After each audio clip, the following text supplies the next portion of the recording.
Okay, so I'm live. So once I get to these two windows,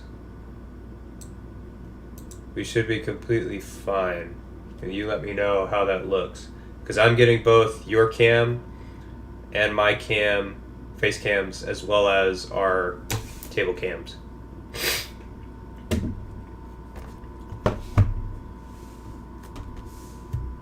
Am I? Okay. Yep. There we go. Yep, that looks good. Hey, awesome. Alright, I'm gonna try to full screen this and then no, it just cuts you off.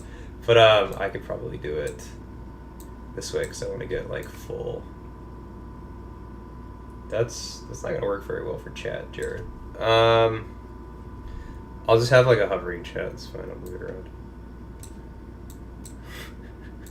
Because I can't use my phone. My phone is the IV cam. So. Oh, see. Yeah, we'll just go back to what we were doing before, and then I'll keep it over here. This will be the best way to do it, and I'll make the chat real big so I can't possibly miss it.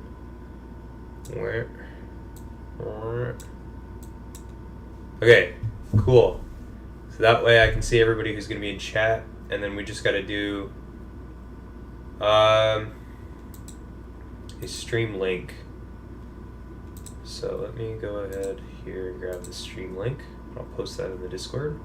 And then we'll go live once we get a few people, or we'll just start talking, and then once we get a few people, we'll go. Sure. Yep. Alright, here is the live stream. Grab this. And close that up. This doesn't look that great if it's massive. Just make it like that. And then Discord, let's go here.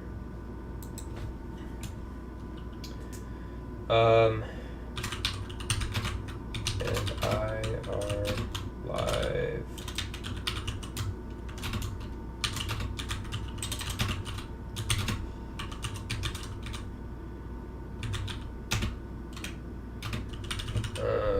I apparently can't type technical keys. Posting the stream. And then let's put the link. Perfect. Awesome. Cool. Amazing. Fantastic. Okay. So now we just gotta wait for people to trickle in. I wish I could see how many people there are. If you're there, let me know. Let us know. Oh, it says one watching now, which I think is me. Okay. Let me just pull all of my tech. I'm practically using everything. And yeah, it's currently sitting above my dresser in my room. Oh, there you go. Yep. Oh, well, that doesn't look fantastic. Yeah, so I can tell that you're there. Can I check who's in the chat? I didn't even do that.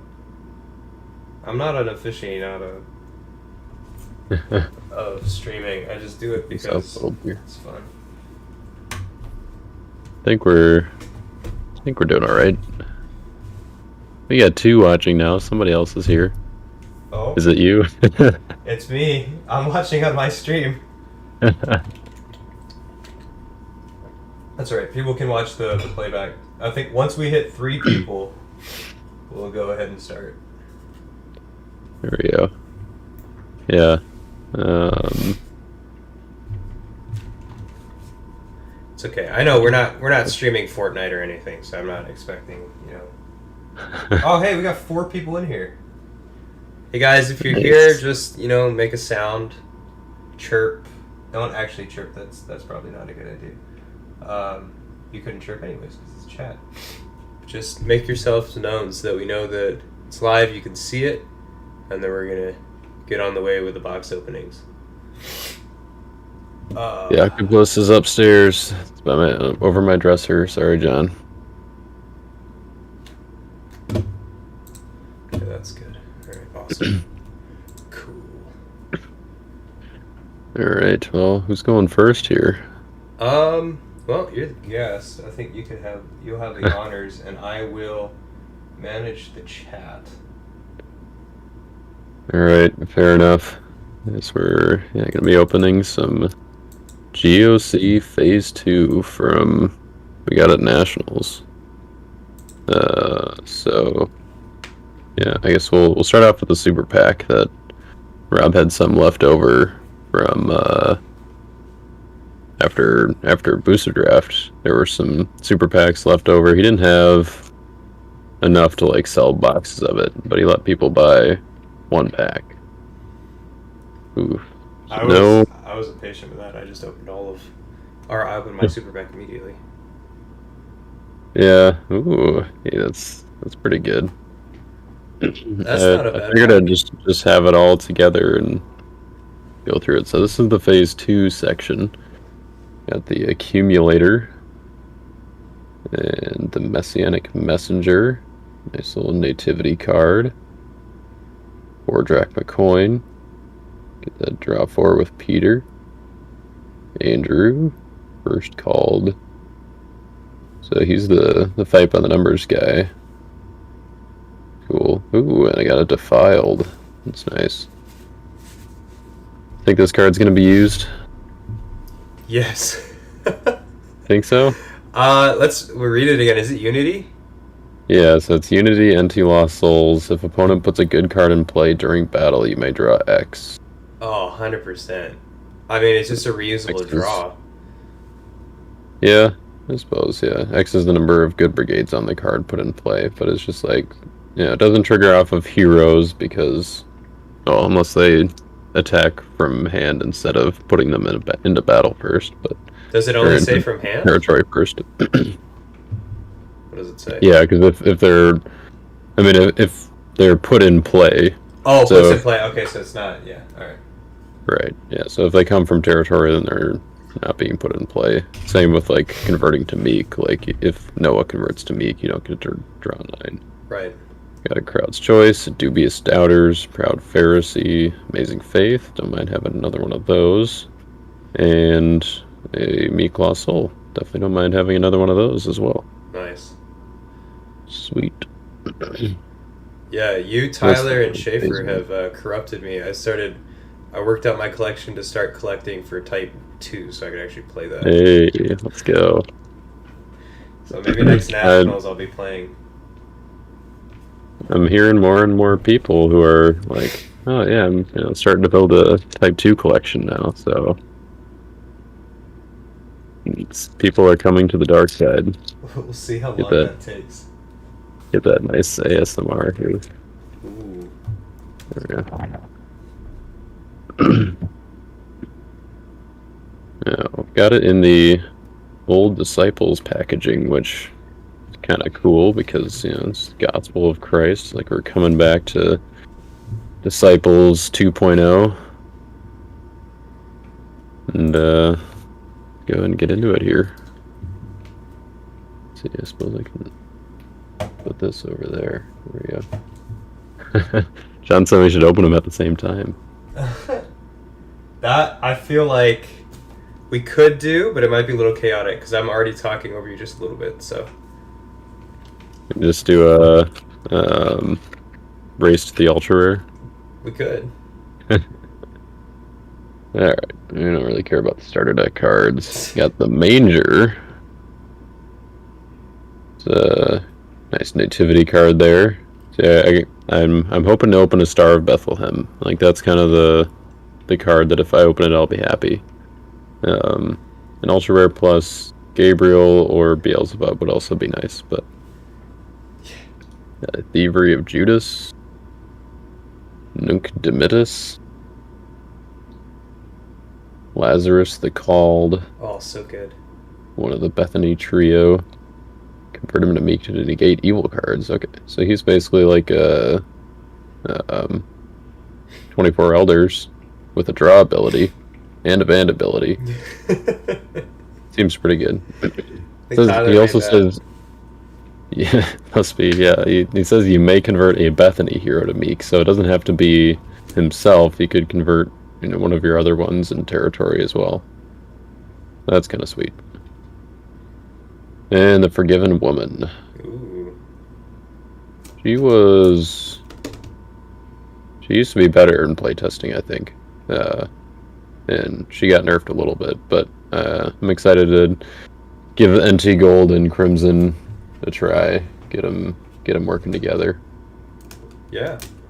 Yeah, it'll be cool. Those are some of my favorite colors for just deck building purposes in Type 1. In draft, it was kind of funny. When you talk about Lazarus, I think I had that happen to me once or twice where somebody converted my Lazarus with their Lazarus. Oh, really? Yeah. That's awesome.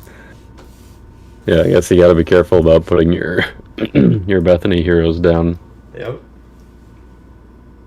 Alright, Power of the Spirit. Basically the new Samuel's Edict, kinda negate an evil or neutral card. If used by a meek hero, you might discard up to X evil and or neutral cards instead. So, you can't negate the card that you discard.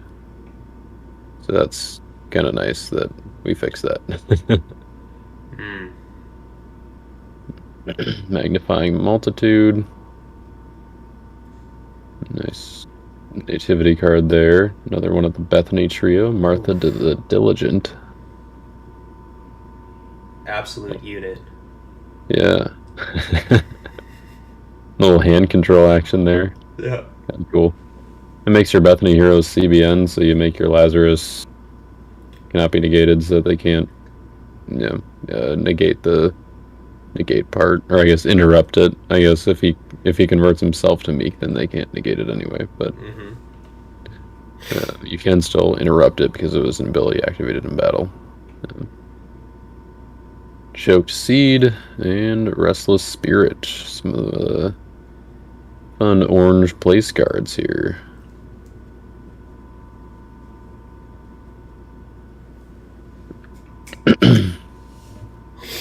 Pack number 3. Got a John the Forerunner. I'm excited to try him out, kind of the new Zebulon. Negate lost souls and paralyze all evil characters with strength X or greater in territories this turn. Basically means that if you have a hand of 0, they have to block from hand. Which is cool. Discard a hero. I suppose I should read the title first. Beheaded. Once you discard a hero, a token, or a captured character. So it's kind of like a throwback to the old Beheaded, except it's, I think, a little more versatile. Flight in battle, you can banish that card, and it's CBP if this guy is in play. Ooh. Because this guy was the one who was beheaded. Little thematic. Yeah. 2 possessed. So this card is really good, and it was definitely OP when you could place the tokens on any human, kind of like the old 2 possessed by demons where you could set aside just 2 humans. But now you can only place those tokens on human heroes, which yeah, definitely makes it more balanced of a card. Just made Choose the Blocker really OP. More OP than it already is, I guess. Sword of Light. Involves music. Nice little weapon here. It's a dual testament weapon. Let's get a nice negate for a Sheol or something. I guess you can negate an evil character in a territory before it comes into battle, too. Everything negates shield these days. Yeah. And Joseph of Arimathea. Nice, speaking of Choose the Blocker, I guess. We can get some Choose the Blocker on Joseph here. Oh yeah, that's right, he bounces stuff. Yeah, so I think that's kind of interesting. It's like it's not like a huge payoff, but you know, it's an interesting payoff for a territory class character that has a triggered ability. If you want to use a search ability, you can bounce a character in a territory. So it's a good way to reset your own stuff, and I guess if they use a search ability like during battle, maybe that's helpful because you can bounce one of their territory class characters and they can't use the ability for the rest of battle. Yeah. But I don't know. They're doing searching in their prep phase. doesn't really matter to bounce one of their territory class heroes because they can just put them back down. Ooh. Get a salty. Is it a misprint salty or a... It is a misprint salty. Yeah, while no evil character is in battle, negate enhancements, which the newer version of it, once it's printed again, will say prevent enhancements. Because I don't know, like, is it just yeah, I guess it's because it's the while that, like, as soon as the condition is met, then it activates, so the negate part would activate once no evil character is in battle. So if you play a good battle winner to discard my evil character leaves, this turns on and negates the battle winner. It seems strange because, like, most cards with ongoing abilities like this, like in negate, like Babel, like the only ongoing part of it is the prevent. So but yeah, I think it's just the way that, like, conditional abilities work like this, which is, you know, while. How does that work with special initiative? Because if you're put in special initiative, it would... No, okay, so it would let you go through special initiative first, then the character would be removed, and then it would reverse the card that pushed it out. Yeah. So this version's getting the errata though, so you guys don't have to worry about that. It will say prevent enhancements, so enhancements that have already been played won't be negated once the evil character is in battle, or is no longer in battle. Got an Anna the Widow. I like her. Just kind of a simple ability, but, like, it's versatile. You can look at the top 3 cards of the deck, underdeck all 3, reserve up to X evil cards. So, if you do your opponents, I guess you can underdeck them if you do your opponents as well. I mean, you can reserve the evil cards if they're yours, or you can do the last one, take up to X good cards you own, which the X here is static. Like, it's either 1 or it's 3 if opponent has hand advantage. So I think that's kind of cool. One of the cards I got to spoil, which makes it somewhat more exciting. It's not not a huge deal, but Conspiring Herodians, another a new fool, one of 2 new fools in the set. Strong Demon. Take an evil card or add it to battle if a placed orange card is in play from the bottom 3 cards of your deck. That's kind of cool.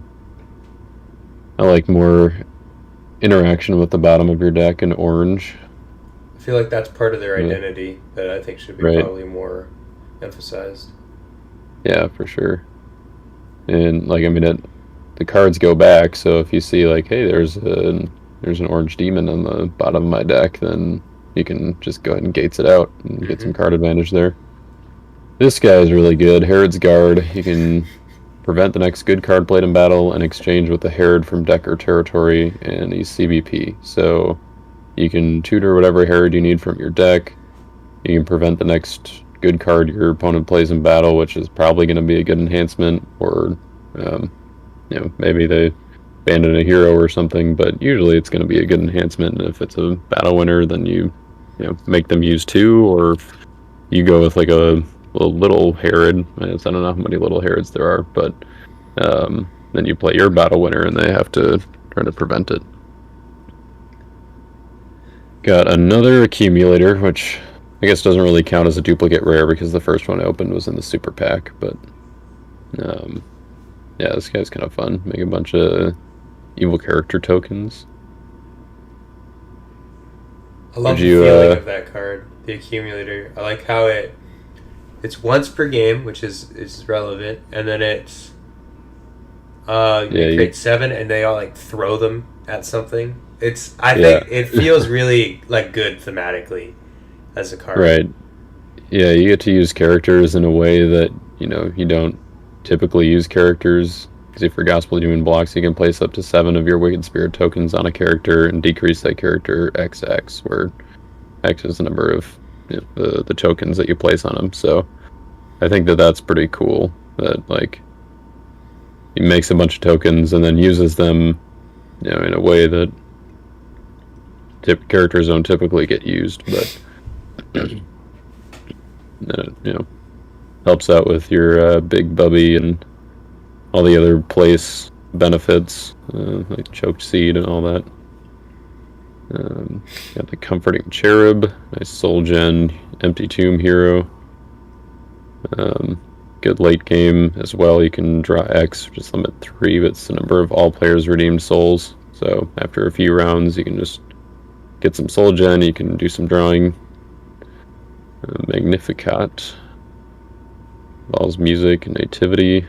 It's kind of similar to the old Magnificat, in the sense that it's a battle winner, I guess. But yeah, it's definitely stronger, I think. I mean, it interrupts the battle, reserves all evil characters in battle, and it's CVP if used by Mary, so it's pretty sweet.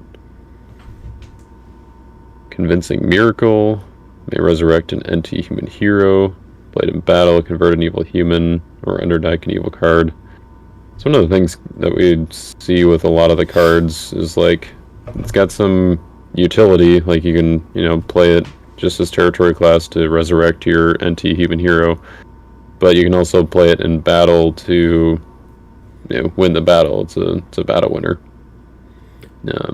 It cannot be negated if used by Lazarus. So. I use that a lot in draft.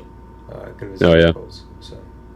Nice. Yeah, seems like a pretty good card, especially in draft when it's kind of a resources game, and resurrecting one of your heroes can be pretty helpful.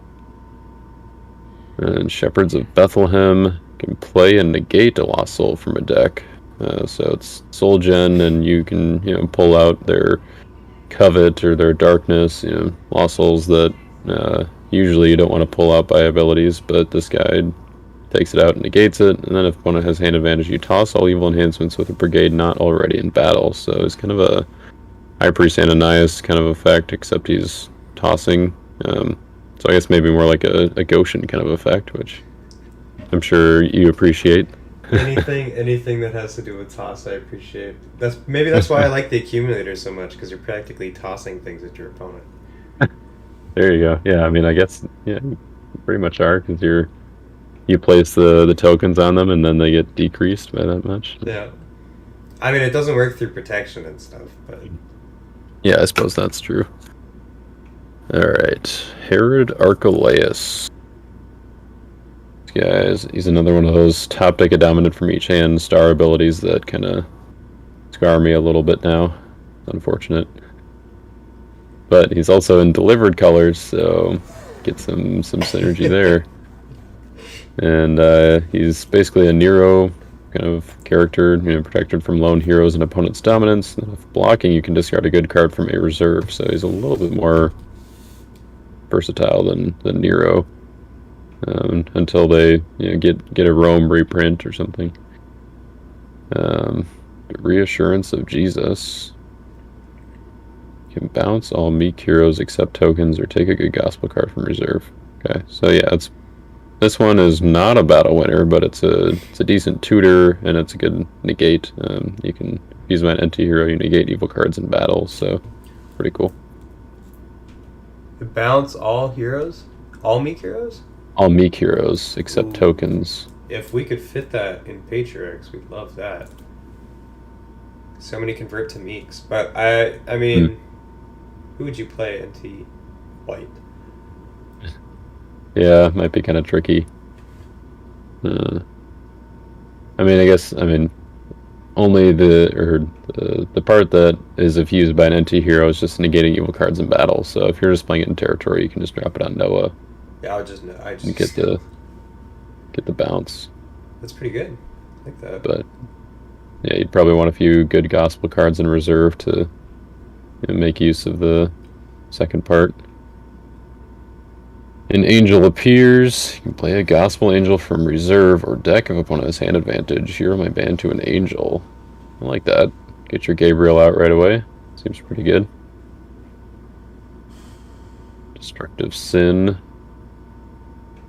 Oh yeah, this was one I forgot about until I read it the other day, and I was like, huh, yeah, I didn't realize that that's what the ability ended up as. You can place this card well, so first withdraw all heroes. So if you play it in battle, it's a battle winner. It's territory class, so you don't have to play it in battle. But you may place this card in territory. If opponent uses a good draw ability, you may draw one from bottom of deck instead. So more of that orange bottom of deck synergy. And this is interesting because it's a hard counter. Like most of the counters that we have these days are you do something like draw or search and I get a benefit from it as well.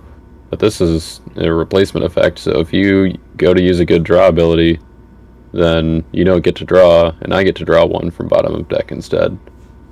So I think that's really interesting and very cool. We don't see a lot of insteads. Yeah. Not that I can think of from recent sets. The last instead that I can think of is like Nicanor and Polycarp. Yeah. Yeah, what other cards have... And it's kind of a confusing mechanic, or like keyword, I guess. I don't know. Modifier. Because it's technically right. the CB in action. Yeah. Yeah, so I think that is probably why they try to avoid it, but yeah, it's definitely interesting to see it on a new card like this. Speaking of modifiers, Herod Antipus says evil anti-enhancements used by this card are regardless of protect abilities, which we saw one of these. I think we have one of these in each of the brigades in GoC. But this guy is a 4/3. Most of the other ones are pretty big, so I think that's pretty cool. Like this guy, it's more likely to get initiative. You can ban to Herodias or take an evil NT card from a reserve, so definitely pretty cool with the gold theme, where you're just kind of reserving your opponent's stuff, and then you can either grab a battle winner from your reserve, or if you reserve something of your opponent's that you can use, maybe a nice territory class evil character or something like that, you can take that from their reserve. So yeah, I think there's gonna be a lot of fun stuff you can do with gold and both offense and defense, and then also the thieves as well, taking stuff. Yeah, thieves were rough to play around at Nats, just because it always felt like they were taking something. So I was whittling away my resources, and plus it's not like they're just milling me. They get to use the cards that they take. Right. Yeah. So it's usually a 2-for-1, which is especially in booster, that's pretty good. Temptation in the Wilderness. So it's a place card on both sides. The good side places in territory. While character is blocking, you can banish this card to add your Gospel Angel to battle. So it's kind of like a good seed kind of thing. Nice add to battle. The evil side you place on a unique demon. If you block with it, you may choose a hero to attack. I think that's also pretty cool. Give choose the blocker or choose the rescuer in kind of a different way to orange. Sin and Blasphemy. Alright, so interrupt the battle, play a New Testament Orange enhancement from reserve, and then a symmetric draw one from the bottom of deck. Decent card. Kind of a shared meal sort of effect where you get to play something from reserve, and then you and your opponent both get a benefit. Baptism of Jesus. Used by John the Forerunner or a meek hero. Negate an evil card, and you may draw 2. You may take a clay card from reserve or banish an evil card. This is kind of a... so it's a negate, it's a draw, and then take something from reserve. Seems pretty solid. Kind of reminds me of like a Blasphemies, except you don't have a draw ability on that. So, but it has conditions of being used by John the Forerunner or a meek hero. So, Hospitality in Bethany. The star ability, if you control a meek hero, draw 2. Like that. And the ability is interrupt the battle. You may take a white gospel card from reserve. Hero may ban any number of NT heroes. That's right. Yeah, so You interrupt the battle, grab a hero from reserve, and then you bring him into battle. Yeah, that's pretty good. I think there are a lot of like board clears on, or like battle clears, I guess, on offense and defense, like especially in GoC, but outside of that as well. So banding in a lot of heroes is risky. But yeah, if you can kind of play around scattered sheep and that kind of stuff, then definitely a solid card for a common. Oh yeah. Flight into Egypt. If opponent has hand advantage, negate and reserve an evil card. This one's interesting. I guess the star ability is relevant too because it's a great one to activate with Star of Bethlehem. Protect good nativity cards from harm until end of turn. So, yeah, you could get that star ability when you draw it. Have a bulletproof nativity cards, and then you can activate it again after you've used it and it's in your discard pile, or if you have it, like you play it in battle to negate your opponent's battle winner, and then you play Star of Bethlehem to activate the star ability and kind of stop their next battle winner as well. Yep. I think that's pretty cool. It's kind of weird that the ability doesn't do anything unless your opponent has hand advantage, though.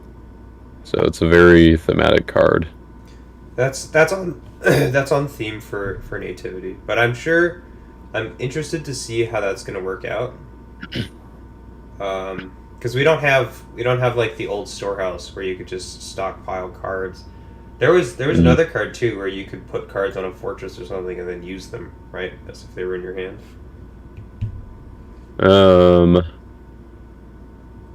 Let's see. There was this table of showbread. Musician's Chambers, maybe, is what you're thinking of. Yeah, I think that's the one.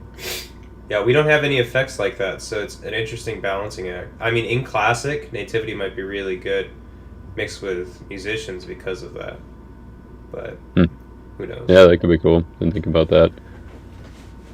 And next up, we have Deteriorating Condition. Interrupt the battle, you can take a Gospel Demon from reserve. You can ban to any number of Gospel Demons. Cannot be negated if a placed orange card is in play. And it's got an X strength, where X is the number of your NT demons. So if you've got a whole bunch of demons out, then this is tossing for a huge amount potentially off of the Cross or Colosseum or something. It's pretty cool. And think of your place demons too. Because it's in your territory? Sure. Or is it just your place it's number of your NT demons. So if they're placed, I think you still control them while they're placed. So yeah, if you use like the accumulator, make 7, whether they're in your territory or placed on your opponent's hero, they would still make this automatically a 7 strength enhancement, which that's pretty cool. Herod's Executioner. Nice little utility card for Herod, kind of similar to like a Commander Fight Call kind of thing, where you get a little benefit and then you can ban. Evil Armor. Protect demon from heroes with strength greater than demon's toughness. Protect demon from heroes with strength greater than... Okay, so yeah, if you've got a little demon, like with a small toughness, then you're going to be protected from bigger heroes with bigger strength. You also get to look at the top X, limit 6 cards of deck, take up to 1 and underdeck the rest. What's the identifier? X is the number of your Gospel Demons. Okay. So that's pretty good. Get some selection. I don't know, you would think like Evil Armor...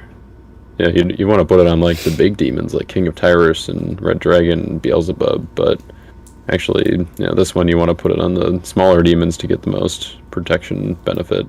Only Spirit of Fear was a warrior class. Yeah. Is Restless Spirit, is that one warrior class? I think I opened one of those, right? I think so. Strong demon. That's not gonna... That's 8. Oh, no, it's territory class. That's right. I'm sure there's one. I'm sure there's a small warrior class. Yeah, there's gotta be. Alright, Executioner's Sword. This will negate for Herod's. Oh. You can discard a hero from a hand or a reserve. Okay, so I guess maybe that would be a good reason to bounce, have like your, is it Lazarus or no? Joseph, yeah, that's right. Joseph that bounces when they use the search abilities, so you can bounce one of their heroes after they search, and then you can block with a guy with Executioner's Sword to discard that hero. Mm. Yeah, little synergies here and there. Wheat and Tears, Feast by Gospel Hero, bounce all evil characters. If played in battle, you may draw X, limit 3. So yeah, this is a huge card for Empty Tomb because it likes to be blocked from hand, and you can just bounce all their evil characters before you attack. That seems pretty good. Works well with Book of the Law. Yeah, I think this is going to be a solid card. If only the old Garden Tomb was still worked the way that it did. I have no idea what that. I think somebody told me about Garden Tomb before, but it went over my head because I never played in that meta, so it didn't make any sense to me. Yeah, so it was your Garden Tomb heroes ignored evil characters, or I guess ignored evil brigades that didn't have at least 2 characters in play with those brigades. So like, if I just had Herodias' daughter alone in my territory and that was the only gold evil character in play, then I couldn't block with her. And that was before the ignore rule, that was when the ignore rule applied to your hand also. Like, you couldn't block from hand if the character was ignored. So, it was kind of ridiculous. Anyways, Herodias' daughter can take Dance of Death from discard pile or reserve, which I believe Dance of Death is the name a hero, discard all heroes of that name from in play, in hand, deck, reserve, all that kind of stuff. In blocking, you can reserve a good card in a territory or exchange exchange this card with a Herod from territory or reserve. So that's pretty sweet.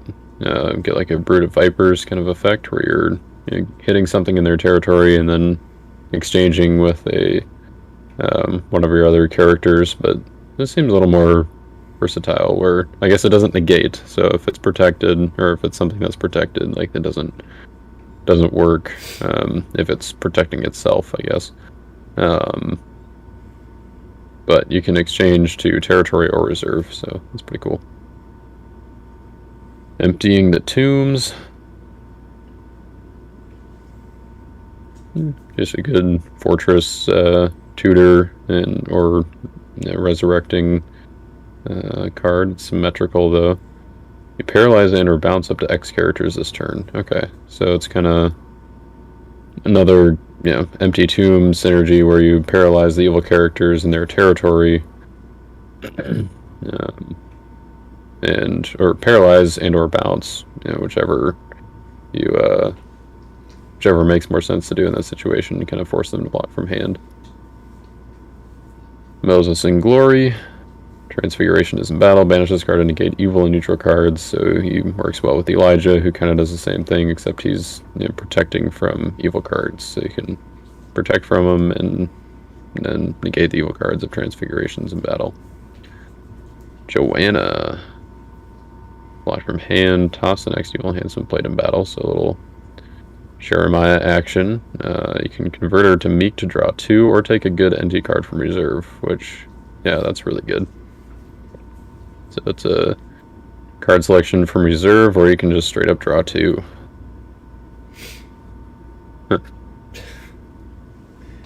And Gifts of the Magi. Bounce an evil card in opponent's territory. If opponent plays a dominant, you may take a New Testament artifact or a good NT card from deck or reserve. And it may be activated on the Magi, so it doesn't take up your artifact slot if you have the Magi. How good do you think that card is? Would have been a lot better if it said you can bounce an evil card in a territory. Yeah. bounce your own 3 woes. That's probably why they did that. Yeah, most likely. I don't know. I mean, it's kind of, it's like Thomas, but better. When it plays a dominant, you can just take a good NT card from deck or reserve, like, so take like pretty much any good card from your deck or reserve if you're playing a gospel themed offense. Yep, and it's harder to negate artifacts than it is to negate characters or territory cost characters right now. I think just because of distressed. Yeah, that's so true. Ubiquitous. Yeah, I think that. Yeah, and I think the bounce can be useful too. I mean, especially with like Empty Tomb, where you want them to block from hand, or if you're just going up against an orange deck and they keep on, they've got all these annoying placed cards, or like you can just bounce tokens, or also increase their hand advantage for nativity. Right. Yeah, that's true. That's probably the big thing, since it's a nativity artifact. So yeah, that makes sense. Alright, another big bad orange dude. Prince of this world. Another Nero-like effect, protect from lone heroes and dominance. You can bounce a character in a territory. So, again, a little bit more versatile than Nero. You also get the top deck and Evil Fortress from deck. Deafening Spirit, this card, I think is pretty good, especially... Okay, that's the other thing with Prince of this World. He says protect your gospel demons from lone heroes, so it's not just himself. But if you ban 2 other demons, or you ban him into battle, he protects your gospel demons and also protects your territory. So if they have Authority of Christ or something like that, you can block with Prince and not have to worry about the gospel demons in your territory getting hit. He's pretty crazy with Judean meetings. Yeah, for sure. Yeah, that's where those big banding enhancements are going to come in handy. And Deafening Spirit, so yeah, if you play it as an evil enhancement, then you can negate a good card this turn. Or, I mean, I guess you can do that with either side. So if put in play, which would be the evil enhancement thing, or if played from a territory, which would be the evil character, when you're blocking, which, typically don't want to block from hand with this guy, I guess. Then you can negate a good card this turn. If it's an enhancement, discard it, and then you can convert this enhancement to an evil character. So it basically is kind of like a convert to meek sort of thing, where you can negate their good enhancement, and then, or negate their good card, and then you can convert it to meek so that they can't negate Deafening Spirit. Which, it's basically how the old version from Priests worked. But this makes it a lot clearer, I guess. It's a reusable negate, right? Right, yep. Yeah, you can keep bouncing your Deafening Spirit with something. It's pretty good. Pilfer. Nice little thief card. Take one of your opponent's cards, you get to draw 1. If used by a thief in battle, you can... I guess you take the negated... So you negate an opponent's card to draw 1. If used by a thief in battle, you can take the negated card, unless that is a dominant. So it's kind of nice. You can just negate, like, an opponent's storehouse, or their, negate neutral character or something like that this turn. And then you get to draw 1. And if you use it in battle, you get a little more utility. Herod's Treachery. It's an XX good enhancement, or evil enhancement, with X is the number of opponents' good brigades, so if they've got a Noah out, that's going to toss for 9. Pretty cool. You can take an evil NT card from reserve or deck if used by a Herod, so it's a territory class tutor for your evil NT cards if used by a Herod. That's really good. And then it withdraws all heroes, so it wins you the battle as well. And played on Herod Agrippa II to get that capture as well after you withdraw. Yeah. And Afflicting Spirit. I think it was the only black card in the set. It's black and orange evil character, a generic demon, so a Canaanite, which is where the black comes from. And exchange a hero in battle with an opponent's hero, so it's kind of like choose the blocker.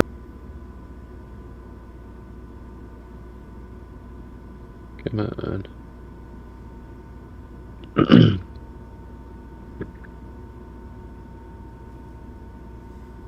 Stolen treasures. Kind of disappointed that they didn't have a few without the special ability. It was like the stolen blessing from patriarchs. They had versions that didn't have a special ability, and it's like your blessing got stolen. That'd be kind of a letdown, I suppose, for a rare. Got Unity evil characters in battle thief. So you know it's probably gonna have a strong ability. You can take in or activate an artifact from an artifact pile or reserve. If you do not, you may reveal a card you do not own from hand to end the battle in a stalemate. So if you have a card that they own already, it's just end the battle in a stalemate. If you don't, you can take one. They can take and or activate an artifact from your artifact pile, from their artifact pile, or either of your reserves. Seems pretty cool. I like that. Activate your flying scroll or your 3 nails. Yeah, get the block with that as well. That's definitely one of my favorite things to do, is to get a block off with 3 nails. I think I did that once in Type really? Nats. So nice. Are you using Pagan Sailors? Yes. Yeah, it was a Pagan Sailors play. Very nice. Okay, we got Joseph, the Betrothed. Can take a good or neutral nativity card from reserve or deck if opponent has hand advantage. May ban to marry, cannot be negated. So that's pretty sweet. You can search for your nativity, son of God. Or just, whatever, battle winner, or you can search for Mary so that you can ban her. And CBN, big numbers. It's always nice for a banding hero. Lost Child found. Bounce up to 3 other cards except Dominance. That was definitely put on there so that it could not bounce your own 3 woes. That would be pretty strong. Plus you could also... Yes, not that it would really matter, but so if you had a meek white hero, which probably just like Noah, you can play awesome things, play Lost Child Found. You can bounce like their evil characters or something in battle, and then also bounce your awesome things because it's in play while its ability is completing. Oh. So that's pretty cool. You can only use it once, but... Right, so yeah, then you'd have it for like the other side, I guess, add a meek hero to battle. Yeah. But, yeah, so no bouncing Dominance with Lost Child Found. Betraying Christ, name a hero, discard all copies of a named hero if Judas Iscariot is in play, which that counts both the hero side and the evil character side. You discard all copies from opponent's hand, deck, and reserve. So, probably not a huge Type 1 card.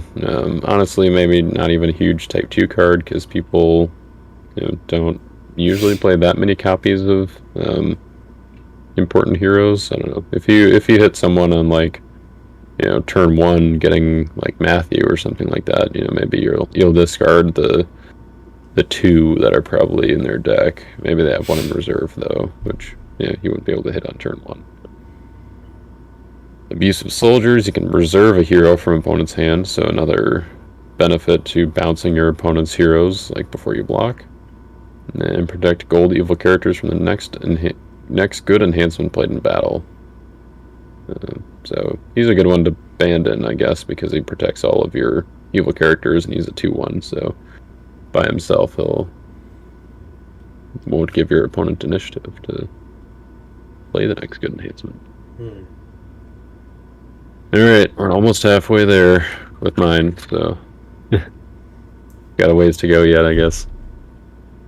the Heavenly Host. All right. Another nativity hero. It's kind of a similar to the accumulator, where it makes tokens. Your Heavenly Host token attacks, you can underdeck an evil card with strength X or greater. That's pretty cool. And I kind of forgot about that part. So you can underdeck your opponent's evil characters or enhancements, I guess, if they have like a placed enhancement or something. But it does have to have a strength, so you can't do like fortresses and that kind of stuff. But yeah, X is the number of cards in hand. If you put a unique nativity hero in play, you may create a hero token. So you gotta have some bouncing stuff to bounce your nativity heroes and create more tokens. Ooh, this is a card I'm excited for. House Divided. Negate and discard all dual icon and multi-brigade cards, regardless of protect abilities, if a placed orange card is in play. So, how many ways have we figured out yet to make this CBN? Oh man. Only one I can think of is like Messenger of Satan banded to Simon the Magician or something like that. Yep, that would work. Because it is Simon the Magician. New Testament enhancements you play, or evil New Testament enhancements you play are cannot be negated. Yeah, so New Testament evil cards cannot be negated. Yeah, that probably would work. Yeah, but then House Divided discards Simon, so you know, a little bit of a downside there, but hopefully it hurts your opponent more than it hurts you. Kind of fun to be able to build around cards like this. I think Covenant with Eden and this card could be kind of cool in like a mono icon, mono brigade deck. Yeah, I like seeing cards like that because it limits kind of what the current meta is, especially if you think about the cards that are being played right now. Practically all of them are dual icon for characters. Several dominants are dual icon. Woe's one of them, which is hit by this card. It hits Babbles. And then most characters that people are playing, even the single icon ones, are multi-brigade. So.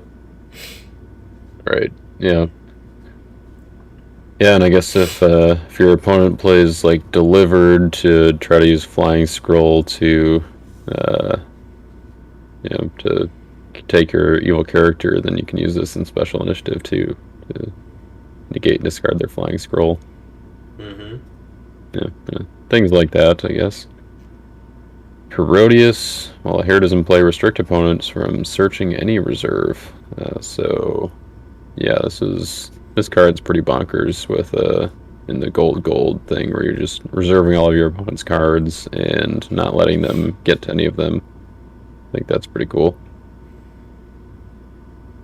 And Salome the Sorrowful. Block from hand, protect lost souls in this card from evil cards. Good enhancements are regardless of protect abilities if you convert this card to Meek. So this one's kind of worded a little oddly, but it's basically you can convert her to Meek to make good enhancements regardless of protect abilities. I think it was just because of the way, maybe like the spacing and stuff, it just made it fit better if it was worded this way, but I don't know. It was a little bit of a strange wording. And hey, Star of Bethlehem, here we go. Oh, it's only a common. Okay. For some reason I was thinking it was a rare. Well, that makes it easier to get them then. I mean, I'm not upset because it'll be easier for me to get it, but at the same time, I feel like it deserved to be a rare. Probably. Yeah. Yeah, I mean, I think like the niche dominance like this, like it doesn't really hurt if they're a rare. I mean, like, something like Harvest Time, I can see that being a common because, it can go in more decks and, it's easier to fit in. But, I think this, could have been a rare, but, I'm not upset that it's not, I guess. Well, I mean, if Goshen is a rare, I feel like Sir Bethlehem could have been a rare. But yeah, again, I'm not upset about it. It doesn't bother me.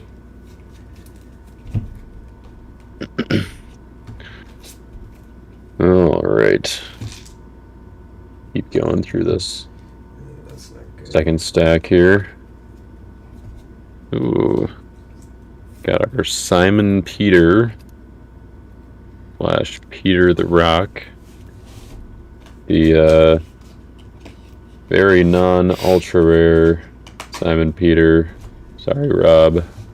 Rob Smith, he was thinking or going all out on thinking Peter was an ultra rare, but nope, he just converts to Meek to play a good New Testament Fortress from deck and can ban to a Disciple and cannot be negated. So it's definitely pretty strong. I think going out with Peter and getting Herod's Temple out right away, it seems pretty good. Yeah. 10, 12, and then hey, let's toss enhancements if you block with a little guy.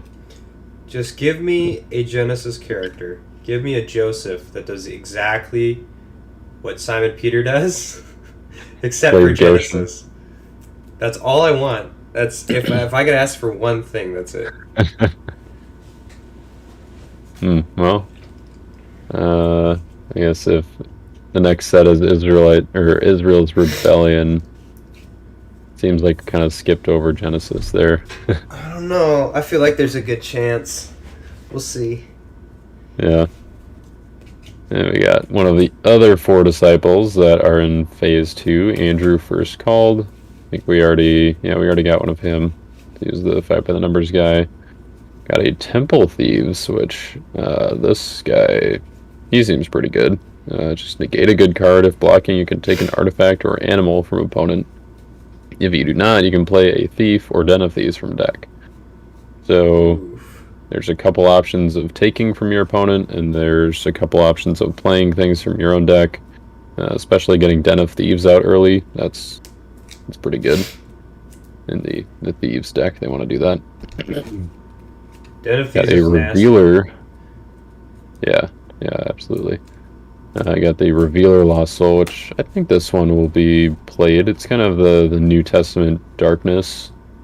If drawn or put in play by an opponent, you may reveal cards from the top of a deck until a Lost Soul is revealed.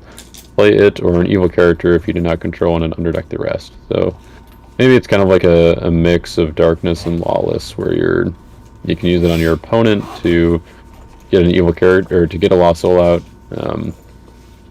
You can also play an evil character from your opponent's deck if you do not control an evil character.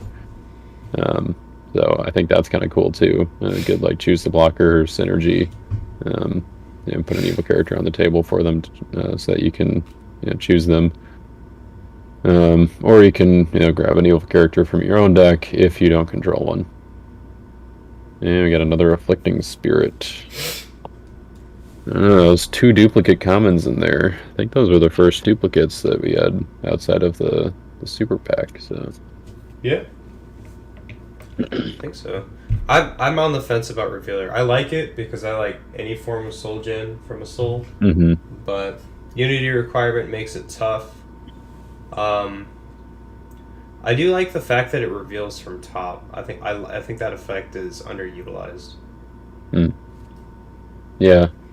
Yeah, I mean, I think it's a good throwback to the old Revealer, which was just reveal the top 2 cards of each opponent's deck, put the Lost Souls in play, and underdeck the rest. And it gives a little bit more playability to it, but it's in the common slot, and I think that's where it belongs. Or it's probably not going to be played in every deck, or probably not most competitive decks, but I think that it'll still be decent here and there, and good for newer players who are it's not a bad Lost Soul, I guess. It's not a filler Lost Soul necessarily, but Herod's Banquet. So the Herod version of the interrupt the battle and ban any number of evil NT gold humans, and then you can discard up to X good cards from a reserve. So you send a bunch of their cards to reserve with your offense, or a little bit with the Herod's defense. You can snipe them all with Herod's Banquet, and it cannot be negated if used by Herod. So my goal is to, at some point, toss this for 6. because I think that's as high as it can go. Which the X is the number of Herods in battle, so you have to have all 6 Herods in battle, and then have something that tosses evil enhancements. We'll get there someday. Yeah. Another Sword of Light, another Joseph of Arimathea, another Defiled, which I don't mind seeing another one of those. You can have 2 in a Type 2 deck, so. And another Moses in Glory, and that was all duplicate commons in there. I think that maybe that's the threshold. Only half the pack doesn't have duplicate commons. Yeah, must be. I suppose I didn't even count to see how many unique commons there were in Phase 2. I have no idea. Well, this is one I'm happy to see. Nice nativity card here. Territory class. If used by nativity hero, you can take a good dominant from deck or reserve. So nice birth foretold kind of throwback where you search for your son of God, and the rest of the ability just is negate cards except good nativity cards in battle. So negate evil characters, evil enhancements, even heroes and good enhancements, unless they're nativity cards, which you're probably going to be playing nativity stuff if you're using this. A Gathering of Angels. It's the angel version of the interrupt the battle and ban to any number of something. You don't get to take anything from your reserve, but you do get to resurrect an angel with the star abilities, so that can get one back, and then you can discard up to X evil enhancements, which is the number of angels in battle. So it's kind of a way to stop one of their battle winners if they play something to discard your hero. Be like, oh, interrupt the battle, abandon the rest of the team, and then discard what was discarding my hero initially. Got the Magi, nice nativity card. One where Gifts of the Magi will be activated on them. Ban to a nativity hero, or if one of those hand advantage, you can take a star card from deck, cannot be negated. That's pretty sweet. Yeah. I think, going to grab Star of Bethlehem, that'll probably be the main target for the Magi. But I think Gifts of the Magi also has a star ability, right? I don't remember it having a star ability, but it could. The Manger does. Where did Gifts of the Magi go? It was oh yeah, that's right, it's a common. Oh, there it is. Okay, no, it does not. Oh, okay, it doesn't. Okay. Yeah, you can still go get the Manger, I guess. Zechariah the Silent, another card I think was pretty sweet because he gives Nativity another delivered hero. One of those hand advantage, you can draw 2, maybe add to Elizabeth, or you may prevent the next enhancement played by opponent, cannot be negated. All these CBN bans, I think, is pretty. Those are always pretty good. Like a drawing card as well, and another Deafening Spirit. Almost complete with my nativity offense. I think I still need an Elizabeth, Gabriel. Oh, I guess I have a Gabriel, but still have an ultra rare to open in these 8 packs that are left here. So, the Empty Tomb. So block from hand, synergy, and also if you put an Empty Tomb hero in play, you can bounce an evil character into territory, and it holds Burial Shroud, which we got in Phase 1. So I think that maybe Burial Shroud will see some more play. Didn't really. I don't think I saw it at all at Nationals. I thought there was one. I think Noah was playing Burial Shroud because that's the one where you discard it to add a character to battle, right? Yeah, I think add from discard pile or reserve. Yep, I think Noah Wagonak was playing it. Oh, okay, cool. Yeah, I know he was playing Concealed Riches, but I must have missed Burial Shroud. It may have been Concealed Riches and not Burial Shroud, but I'll have to check his list again. Okay, yeah. Herodians, I'll draw X, limit 3, which is the number of Herods in play. I ban to a generic evil gospel human, so you can borrow some of your opponent's defense, or ban to one of those generic Herods, like the one that Herod's Guard that switches for a Herod in your territory or deck. That seems pretty good. Possessing Spirit, territory class, Unity, evil characters, Gospel, can ban to an evil Gospel character, or a Gospel evil character, or if played from hand, you can place this card on a good card, negate good cards in that good card's controller's territory and set aside area. I don't like how that card is worded. Yeah. We were in the rules chat just before the stream, and I was thinking about it. I mean, like, man, that is a hard card to word. But like, yeah. There we go. It's the last sentence, right? It's the after the colon. It's negate good cards in that good card's controller's territory and set aside. Right. Yeah, it's like the double possessive there, the good cards controllers. And it's just like, yeah, and then good cards. But yeah, I don't know if there was necessarily a better way that it could be worded. I guess maybe good doesn't need to be there the second time, like negate good cards in that card's controller's territory, because like it's, you know, could only be referring to the good card that it's placed on. Yeah. I think.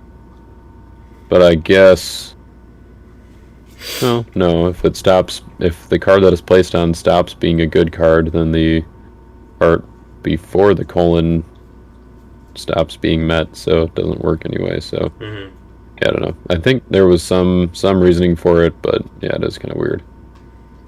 Either way, I mean, it's a nice ability. You know, if they're not negating characters in your territory, then you can pop this guy down and negate their not only their territory class heroes, but also their territory class good enhancements. Good payoff for playing what is it, Gospel with Demons? Right. Yep.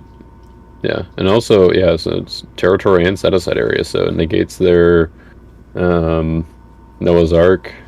Ooh. Negates their storehouse. Seems pretty good. And another Wheat and Tears, bouncing all evil characters. And if played in battle, you can draw X, limit 3, which is the number of evil characters bounced. Bounce. That's a card that I probably I don't mind having 2 of, because I think if I was playing that in a Type 2 deck, it'd probably be one I'd want 2 or more of.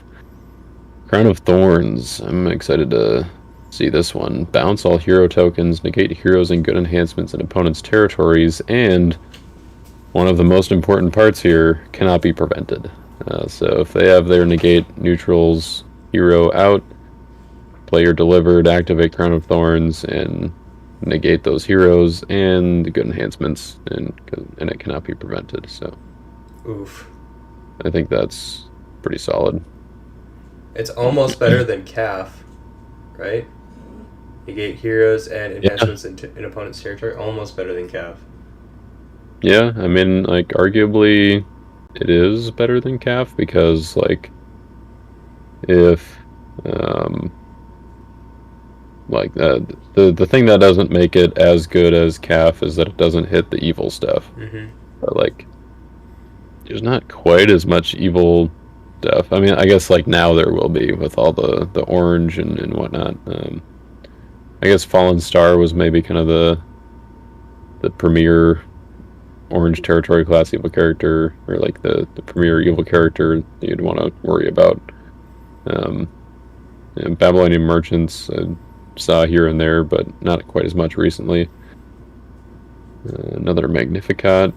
I guess also stopping them from playing like Wages and, you know, Delivered as evil and clinging to power. That's kind of big. But the Mocking Thief, nice addition to the Thief defense. Another taunt evil character, which I don't think we've seen one of those in a couple sets here.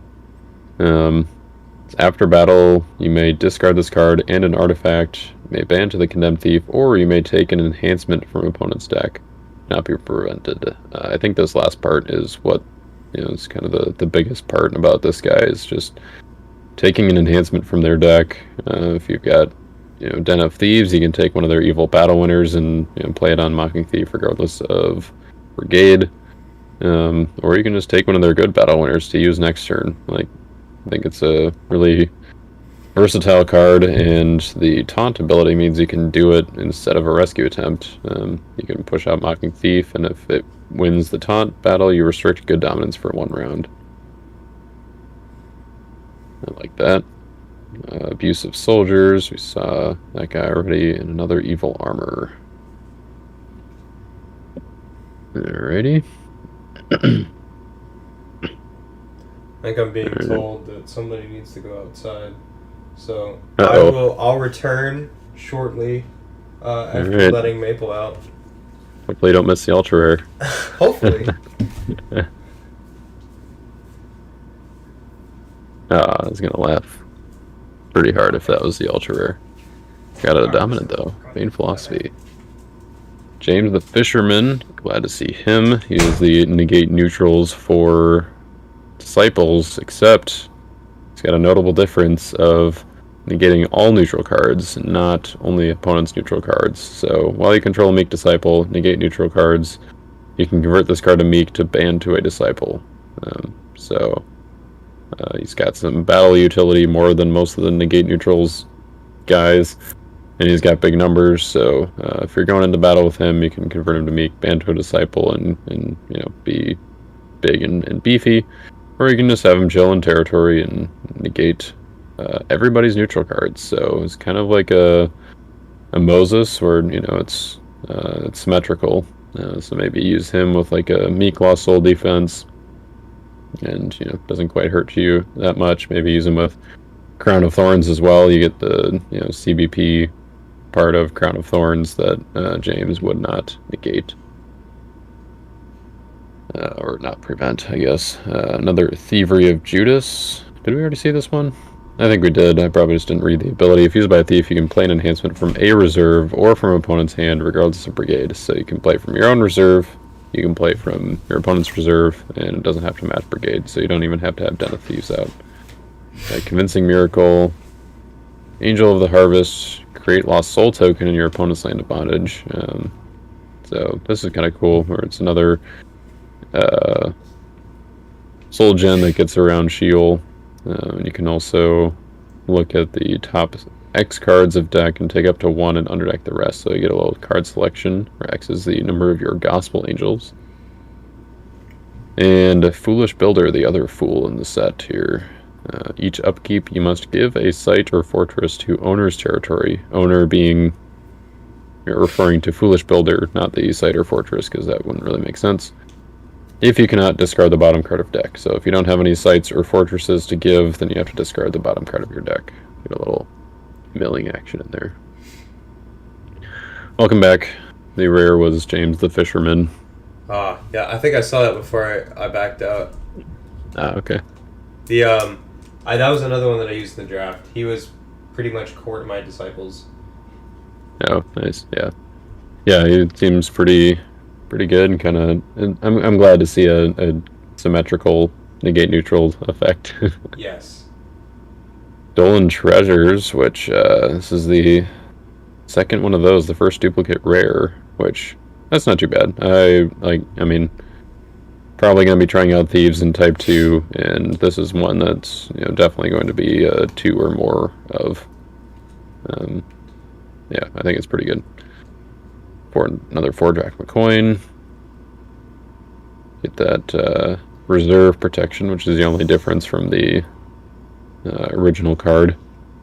Another Betraying Christ. I think we had a Messianic Messenger in the first pack or 2, but can take a good nativity card from deck, so it's another way to grab your Manger, Son of God, or reserve. Opponent has hand advantage, and if you do not, you may ban to a nativity hero. So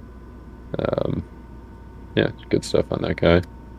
Good options there. And a Martha, which little hand control, little banding, little CB in action for your Bethany heroes. A little bit of everything. Yeah. Have we seen a Mary yet? No, no, just the Martha and Lazarus. Oh, man. Gotta get a Mary. Ooh. Alright, got our big, strong angel. The extirpator? Something like that. The expatriator. Oh. So it's nice 11-10. Negate an opponent's evil card in play or set aside area. Hit that shield. Or that Gates of Hell. That's relevant too. I think more so now. It is not a human. You may underdeck it. May ban to a Gospel Angel. Cannot be interrupted. They need to come out with a card that just says negate shield. Like place on shield and negate that card. Yeah. You know what we should have done? We should have just gone back and forth alternating packs. I thought about that, but this is fine too. Because I think once you're done with your packs, I'm gonna do a little bit of camera magic here, and swap this because I think my screen's mirrored, right? No, that's just Discord. Oh, okay. That? Yeah. Yeah, Discord just makes it look funny. Although I guess it's recording off of Discord, so I'll have to change it. Oh yeah, I see what you're saying. Yeah, because you're recording off of Discord, then it's mirrored. Yeah, for me on Discord, looking at Discord, it's not mirrored. Driven by Spirits, I think that's a new one. You can take an orange card from reserve or deck if you control a placed orange card. If played in battle, you may underdeck a character and this card. So it's kind of like a persistent pestering where you keep on recycling it. That's kind of cool because you can go take your battle winner and then underdeck Driven by Spirits and use it again later. Beheaded, we saw one of those.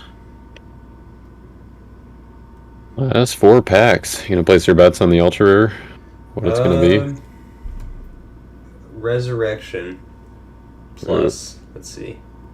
Okay, I've already got. I think I have 2 of those. So I kind of want. Oh, hey, there's Mary. Speaking of Mary. Yeah, I kind of want the Bubby or the Gabriel, but. All right, Mary, the mother of James. Oh, okay, this isn't Mary of Bethany. Well, too many Marys. Right.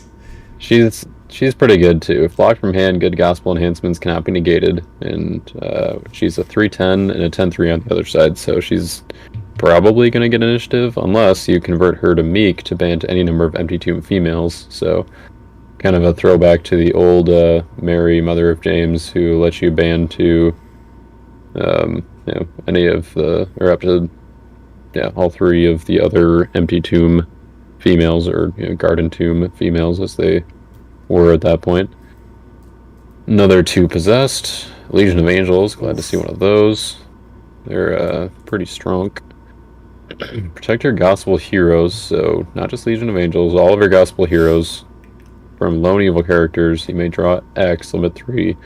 Once per battle, while 2 or more evil characters are blocking, you may take a good dominant from deck. So if they block with 1 evil character, you're probably in good shape. If they block with 2 or more evil characters, you're probably also in good shape, as long as they don't negate Legion of Angels. But then you also get drawing on top of that. It seems pretty good. Hey, there's the Elizabeth we wanted. There you go. Well, another nativity heroes in play. Negate opponents' evil cards and territories. So not just opponents' evil cards in their territory, but in both, so it negates some of the orange placed stuff. And while attacking, protect nativity heroes from evil cards with strength X or greater. So protectability on a hero that you can abandon with Zechariah, that seems pretty good. Just be careful with if you draw with Zechariah, because that increases the X, which is the number of cards in your hand. Another Forgiven Woman. All right, I'm going all in. I'm saying ultra rare plus Gabriel. That's what I. Oh, okay, well, this guy might as well have been an ultra rare. The Highwayman. You may draw X, which is the number of opponents' good brigades, and there's no limit on that. So if they come at you with Noah, you're just getting everything. Or you can play an evil NT Fortress from deck. So that's Shield, that's Gates. If you're splashing demons, that's Den of Thieves, which works because Highwayman is a thief. On top of that, you can ban to a New Testament Crimson Human.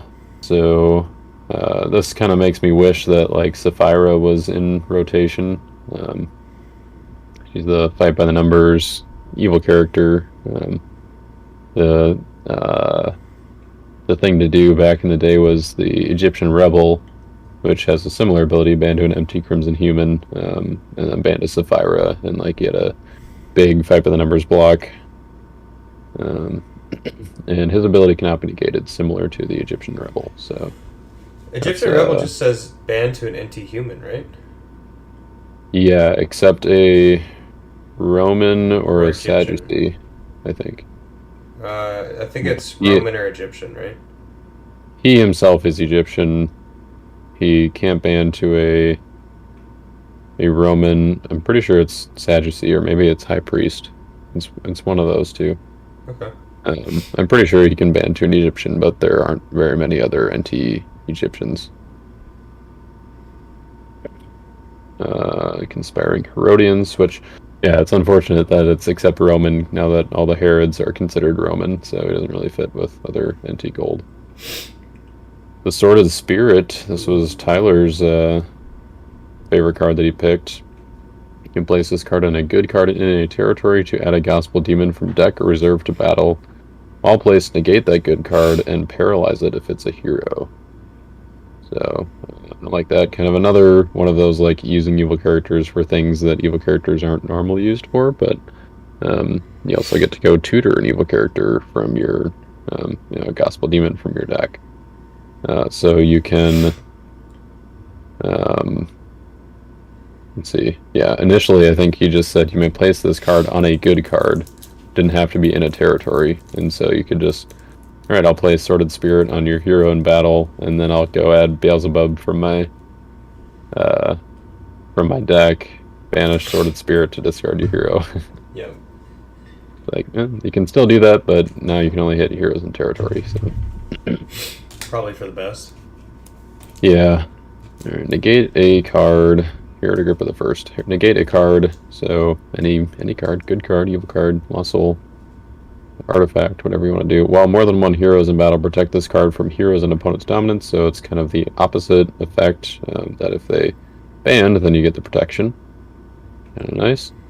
And Simeon the Devout can ban to a New Testament prophet, or if opponent has hand advantage, they must underdeck an evil card from hand. Pretty simple ability there. But yeah, I think he also is another delivered player for Nativity. My favorite son of Jacob, Simon the Devout.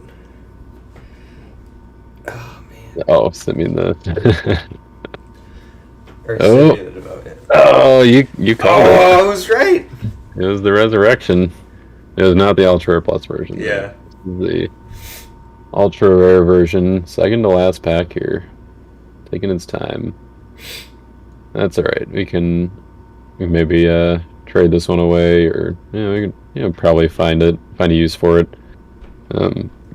I think that, like, back when I was more concerned about Herod's Temple, which I still think it's really good, but like I was like, oh, okay, we're printing a way to easily get Herod's Temple back from the discard pile now. Like, that was, the answer to Herod's Temple was using Shipwreck or something on it to discard it, and now you can play it in the middle of the battle, and you probably don't want to do the banning part if you want to use Herod's Temple, but I think this is pretty cool in how versatile it is to if your opponent blocks thinking they're gonna get to do their little jump block with unsuccessful or something like that, you play the Resurrection, play Herod's Temple, and then activate it.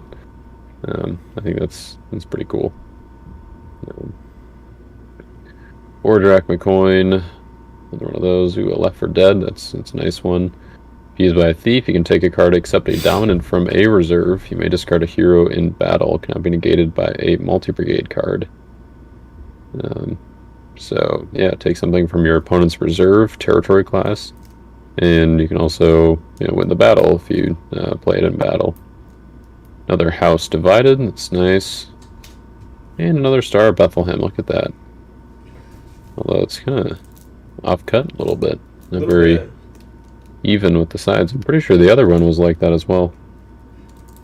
I found that going through my collection, the LOC sheets, I think the way that they were cut, at least for the packs that I got, were offset to where the good cards had less of the top and the bottom cards had less of the bottom, or something like, or the evil cards had less of the bottom. It's interesting. Yeah, there's definitely been some cuts like that. I mean, I think, yeah, I mean, even here it's a little bit different. You can see, but ooh, okay, so Resurrection Revealer, another negate neutrals hero. I guess it's while you control at least 2 Gospel Angels, negate opponent's neutral cards.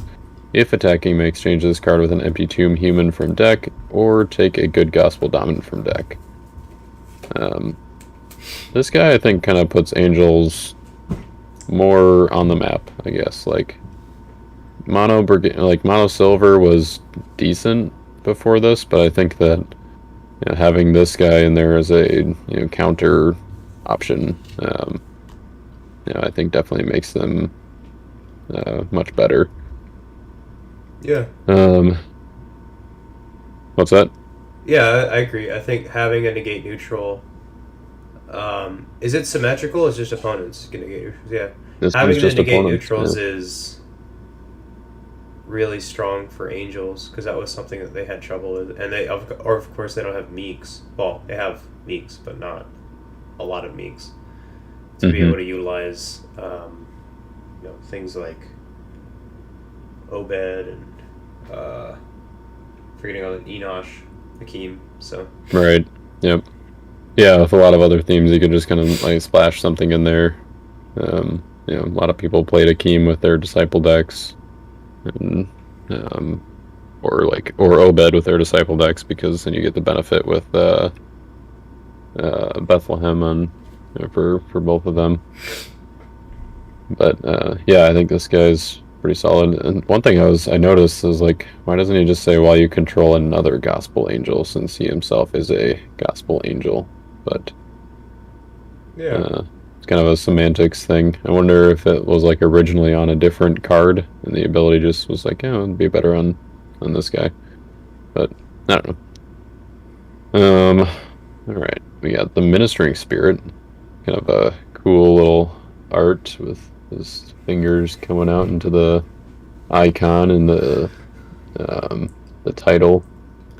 Really pushing the limits of 3D. Yep. It's got Unity, Silver Heroes. If an opponent uses a draw ability, you may underdeck an evil card in a set-aside area or a territory. While in battle, restrict evil enhancements with the brigade not already in battle. So he's going to combo well with this guy to punish their drawing. This guy's going to negate their neutrals. Yeah, Silver is really getting some nice counter cards. Chamber of Angels is going to negate their evil cards in territory. We got Plunderers. Blocking prevent the next good enhancement played in battle to take it.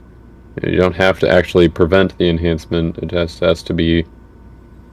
so, like, if it's, they play something that's CBN or CBP, you can still take the enhancement after the effect is completed, as long as Plunderers is still in battle. And another Lost Child found, and another Flight into Egypt. There we have it. There you go. All right. Well, we'll move on to my box here. I'm just gonna do quick swap.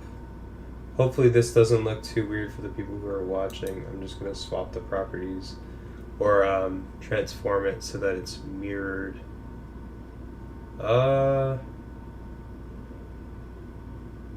Flip horizontally. I think that's what I want to do.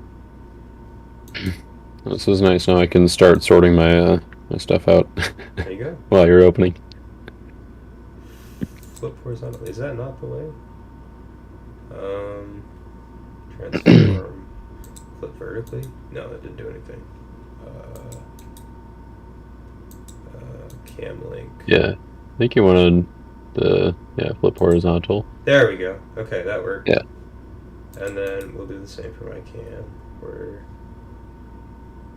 transform, flip horizontally. There we go. Then we'll just swap that around. Okay. Yeah. So come back to the stream. I'll get you to watch the chat while I open my boxes. Yeah, for sure. My box is my box. Quick question for the community. I don't know what this is. I'm pretty sure that's the AB. And then that's what it looked like, yeah. The first, but I don't know what this is. Is this like a gift box? When did this come out? So this is why I had this on the side here. So I'm trying to figure out what exactly this is. So it says it comes with a promotional card. So I mean, it's a promotional kit. I said it was a gift set, which is probably what it is, but I don't know for certain. Guessing that the promotional card is New Jerusalem. Could be. Could be wrong about that. I'd have to look it up online, but I don't think we have any kind of like wiki with all the products on it. Yeah. You're not just gonna open it up and see? No, I'm gonna keep it sealed. It's a collector's item. Alright. Unlike this GoC, which I'm gonna crack without fear or worry. Crack without looking back. Say hi, Maple. What's this? Look at that. Ooh. You like it? Maple cam. Yeah, we gotta get you a Maple cam. We gotta get you your own cam, bub. Should have brought her to Nats. Oh my goodness. No way. That would have been an experience for sure. How did you flip your tab up? Confused, isn't it? I just it's like you fold the top in half. Oh. And then you tuck that in behind. Well, that doesn't look as nice as I want it to, but I mean, that is okay, because this is not, I'm not going to be keeping this after I use it, so leave it there like that. Alright, so I'll go a little bit faster through all the cards that we have already seen. I'm not going to go back through and like, makes sense. Go back to grid. Thank you. I'm not going to go through and be like, oh, look at this card that you've seen. So let's see what we get. First pack's ultra rare. Let's see. It is, if played in battle, underdeck all heroes. You may place in a territory, protect heroes in that territory from artifacts and other heroes. So no bouncing your hero, and no banding to it either. If you get this on a character. That's an effect that I'm happy to see. Yeah. Driven by spirits, Herodians, which I think we saw, destroying spirit. I don't think we saw that in the flight into Egypt. So destroying spirit says you may draw X equal to 3 or limit to 3 from bottom of deck or equip an orange weapon from reserve. May ban to a generic demon. If we had better weapons, I think this would be a really exciting effect. But yeah.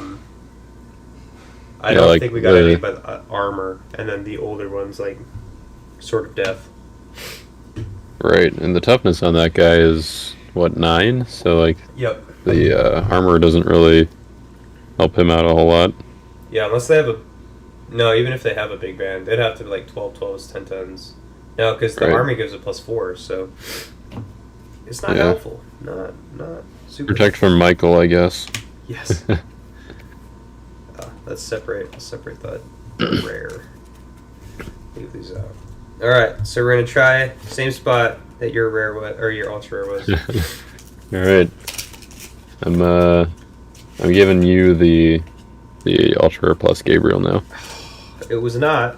It was Temptation in the Wilderness. But darn. I'll try for the one right next to it and see if we get lucky. Alright, so we saw Temptation in the Wilderness. Left 4 Dead we saw. Herod's Treachery. I think we saw this one already.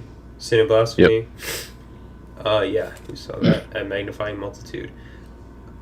I do like how the angel cards have that unique art from the comics. But I like the way that the inoculation, or the inoculation, is that what it is? Enunciation. The enunciation, the inoculation. I do like the way that one looks, where it's kind of like split. Because the first time I saw it, it didn't actually take away from how the card looked. It actually, I feel like it added to it, having two separate worlds kind of meeting. Yeah. Yeah, I think that they did a great job with that. Ooh, we got a Simon Peter. Nice. Finally got my copy of Simon Peter, which is nice. Temple Thieves, Gifts of the Magi. Oh. Choke Seed, the best card in the set because it's brown and sort of light. It used to be the best card in the set. Did it? Back when it was Territory Class and Mono Brigade. Oh yeah, I remember somebody talked about that, I think, on the podcast, Hendrix's Threshing Floor. Yeah. Shout out to you, Hendrix. I listen to your podcast every day, or every time it comes out. Maybe not the same day, but while I'm at work, just jam it out. Since I'm pretty much always just there by myself. So, another Crown of Thorns. It's good to have. I like this. Nice. Comforting Cherubs, Magnificat, Forgiven Woman, Restless Spirit. Nice reuse of the Mist art. Ah, right, yes. Now we just need Q. All my dreams and aspirations come true. We got a Herod Archelaus? Archie. Herod Archie. There you go. Keep it simple. We've seen what he does already. Hurling Insults. I can't remember if we saw that. Interrupt the battle and underdeck a good card. Cannot be prevented if used by a thief. It's a nice, simple ability. Like that. Yeah, slap that right next to your Seized by Babylon, and I think Crimson has the best enhancements in the game. That one's only, it's CBP if used by a thief, right? Yep. So more restrictive, but... Yeah. Conspiring Herodians, The Sordid Spirit, Thievery of Judas. If used by a thief, you may play an enhancement from a reserve or from an opponent's hand, regardless of brigade. That's actually, I like that card. It's good. Yeah. Yeah, it's another one of those, like, it's specific to a theme, but, you know, in that theme, it's pretty good. We'll see a lot of Thieves played. I think within the community, there were a lot of people who are very excited to see Thieves. Yeah. Yep, for sure. I think they're just going to be fun to play. Yes. From that perspective, like, I can't remember who said it. Not every theme has to be competitive. Right. They are definitely a fun theme that has the potential to be competitive. Yeah. We've got Accumulator, where you accumulate units and start a food fight. Or, I guess, a demon fight. But Child is Born, Baptism of Jesus, Mary the Restored, Lost Child Found. I don't remember if we saw the Child is Born. Yeah, I don't think so. So, interrupt the battle. You may take a nativity hero from reserve. Hero may ban to any number of New Testament heroes. So grab the hero you want to ban to, and then ban to any number of other heroes, including your opponents. Or toss it for 7 with Goshen, because that's what the card was made for. Yeah, on your white or silver Patriarch or Meek hero. Yep. You gotta do it on Noah, basically. Or play Classic and, you know, use like the white Enoch. Ooh. And, yeah. Back when Brigades meant he's not a Patriarch. No, he's Genesis, though. Yeah. But that's alright. As long as they're meek, I can still throw it. Right. We got our very own Salty. Hey. From what I remember, they said they're just going to errata it. I don't think they're going to come out with an errated version for trade-in. But if they do, I'll probably keep that and see if I can't get another copy. I think I'm pretty sure it's not going to be a trade-in, but it is going to. There is going to be an updated version of it in the next print run. Oh, okay. So, like, all future versions of it that are printed will be different, because that's the image that they're, like, the image that they have on Lane of Redemption and all of that as prevent instead of negate. Yep. So, there you go. Get your first print run of GoC Phase 2 so you can get your salty limited collector's item. There you go. Evil Spirit. I don't think we saw Evil Spirit. Yeah, I don't think so. You may take an orange Evil gospel Spawn enhancement. That's yes. Evil Spawn, Spirit, same thing. After battle, Spirit's too generic. Yeah, it's got to be the Spawn. Yep. He kind of looks like Spawn without his uniform or cape or skin or anything. Replace it with a completely different person. You may place this card on a hero. You may underdeck this card to underdeck that hero. So, as long as it is placed on that hero, you may underdeck it. I guess before the phase ends, because once the phase ends, you can't use the effect anymore. It's kind of stuck where it is. I think while it's still placed, then you can activate the ability whenever. So it's just after battle, you can place it on a hero, and then while it's placed, you can activate the ability, kind of like a GAM speech or something. Interesting. Where you place it in your territory. So it only needs the activation for it to be in effect, and then it retains effectiveness because it's as long as that effect remains true. Right. Okay. And then we got Betraying Christ. I feel like I should swap my cam over to the other side, because I keep trying to show it to the other side of the camera where my face cam is, and that's not productive. There we go. Cool. Alright. Yep, Betraying Christ, Gathering of Angels, and the Magi. I would like the Magi to be generic, so you could have 3 of them, but maybe too much theme. Or just have them be like individual cards. Like, what were their names? Supposedly like Balthazar and I don't know. I have no idea. I don't think that those are like, legitimate, I guess, but that's what Legend has or something, I guess. I don't know. Give them any name. Tim, Cena, because John is pretty generic, and like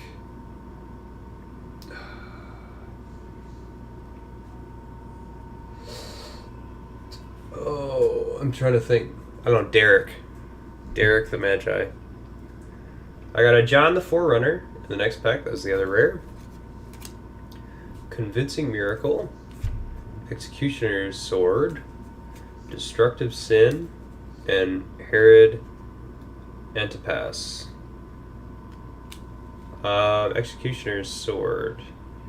I think this card's going to be very good. Just the fact that it's negate on a weapon is nice. On top of the fact that you can discard it, or you discard a hero from a hand or a reserve. So reusable effects on weapons tend to be fairly decent. Yeah, it's nice. You can just negate a good card to stop your opponent from winning the battle the first time you play it, and then it just sticks around to get more use from it. Yeah. Stop some of their territory class shenanigans. Right. Power of the Spirit. Reveal hand. If there's no hero, play a meat clay hero from deck. So this is like Abe's Descendant.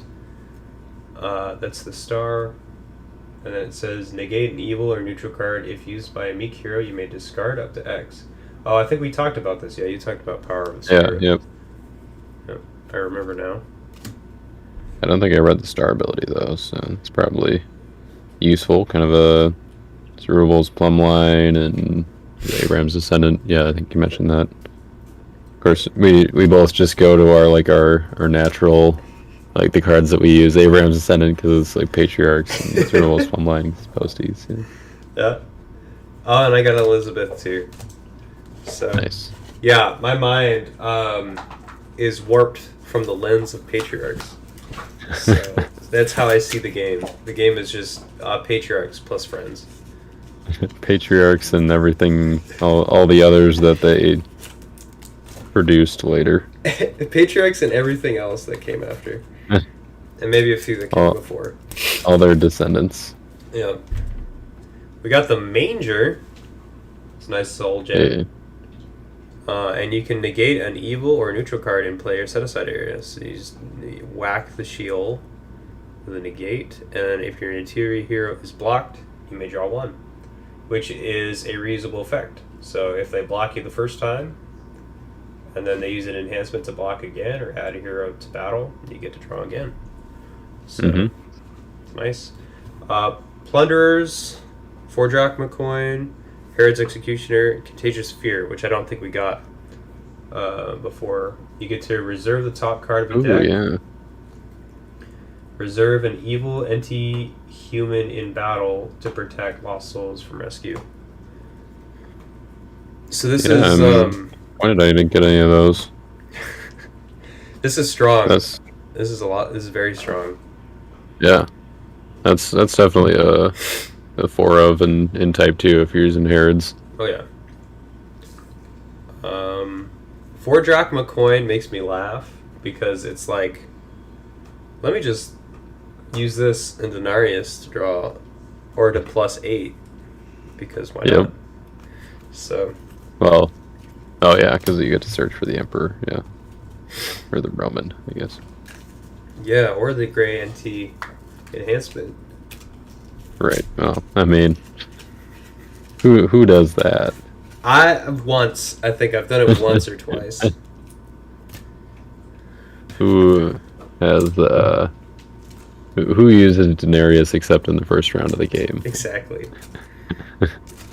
Those are suboptimal plays. We don't do that. Yep. Resurrection Revealer. So we saw this earlier. This one's got the suite if you control at least 2 Gospel Angels. So if you control another Gospel Angel except for Resurrection Revealer. Shepherds of Bethlehem. No Need for Spices. Suicidal Swine Stampede. And the Ministry of Spirit. So we'll go ahead and talk through these ones that we haven't seen before.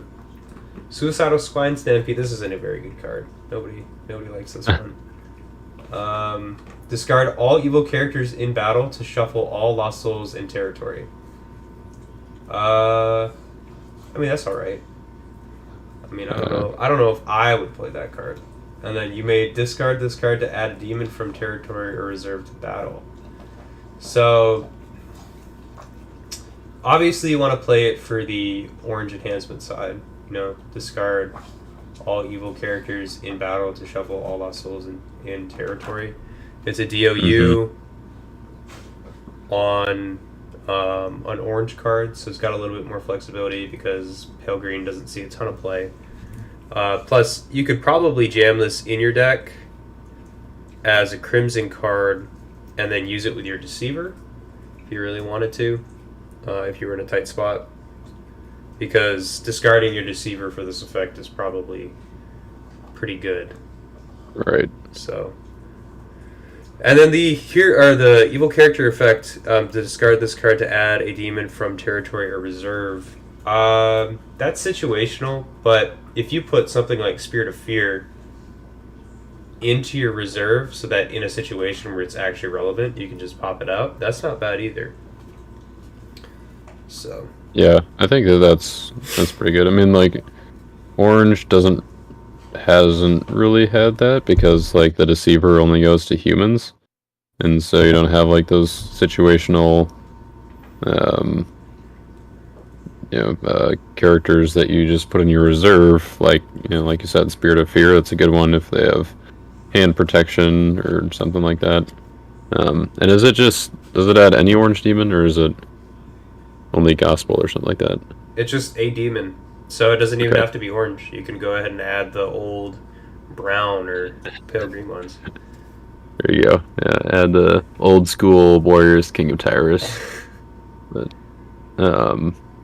yeah, I mean, I think like you can have Red Dragon in reserve that you can get out with like Blasphemies or Clinging to Power or with Suicidal Swine Stampede. Yeah, multiple ways to them. Which is nice, because the benefit of it is, right, if you don't have a blocker, Suicidal Spine Stampede isn't dead in hand except for the first round. So Right. it's still functional. Next card is a white enhancement. Titanium, platinum white, titanium white. Top deck a good dominant from deck, and then use delivered to discard it. But it doesn't work on your opponent because it doesn't say from a deck. Yeah. And you may take a good NT card from reserve. If played in battle, negate and reserve an evil card or an artifact. Ooh, Josh likes this card. Negate and reserve. Plus the fact that it's just a search card. Take a good NT card from reserve. I mean, that's a lot of things. It grabs a lot of things. Alright, last card from this row. It could be the ultra rare. But that could be said for the other 12 packs. So I was right! Hey, nice. Oh, it's not the Ultra Rare Plus though. Oh, that was so close. It isn't. It is not, but it is still a Gabe. Nice. You came to visit me all the way down here in Texas. So for those who don't know, Gabriel, green, silver, 512. That's a nice Jeremiah stat line. I feel like you got to put some more emphasis on green and silver. Like that's something that you have not seen before. I mean, wheel within a wheel, but Well, not on a character. Yeah. This is definitely unique. This gives Angels a lot of flexibility, especially if you're trying to play something. And you can negate an evil card. You may take a Silver Gospel card from deck or discard pile. If you do not, you may ban to a Gospel hero, or you may reserve an evil card from an opponent's deck. Cannot be negated. So that's all right. I mean, it's got some power to it. You can, ban or reserve a card from their deck. It's CBN, negate a card, an evil card, and take a Gospel card from deck or discard pile. Or just casually reserve their 3 woes from their deck. It's not too bad. Yeah, just it does stuff. Cool thing too is if you attack and you don't have another character to ban to, or maybe you don't want to ban to it, use the second effect to go ahead and reserve their Christian Martyr just to see if they have it.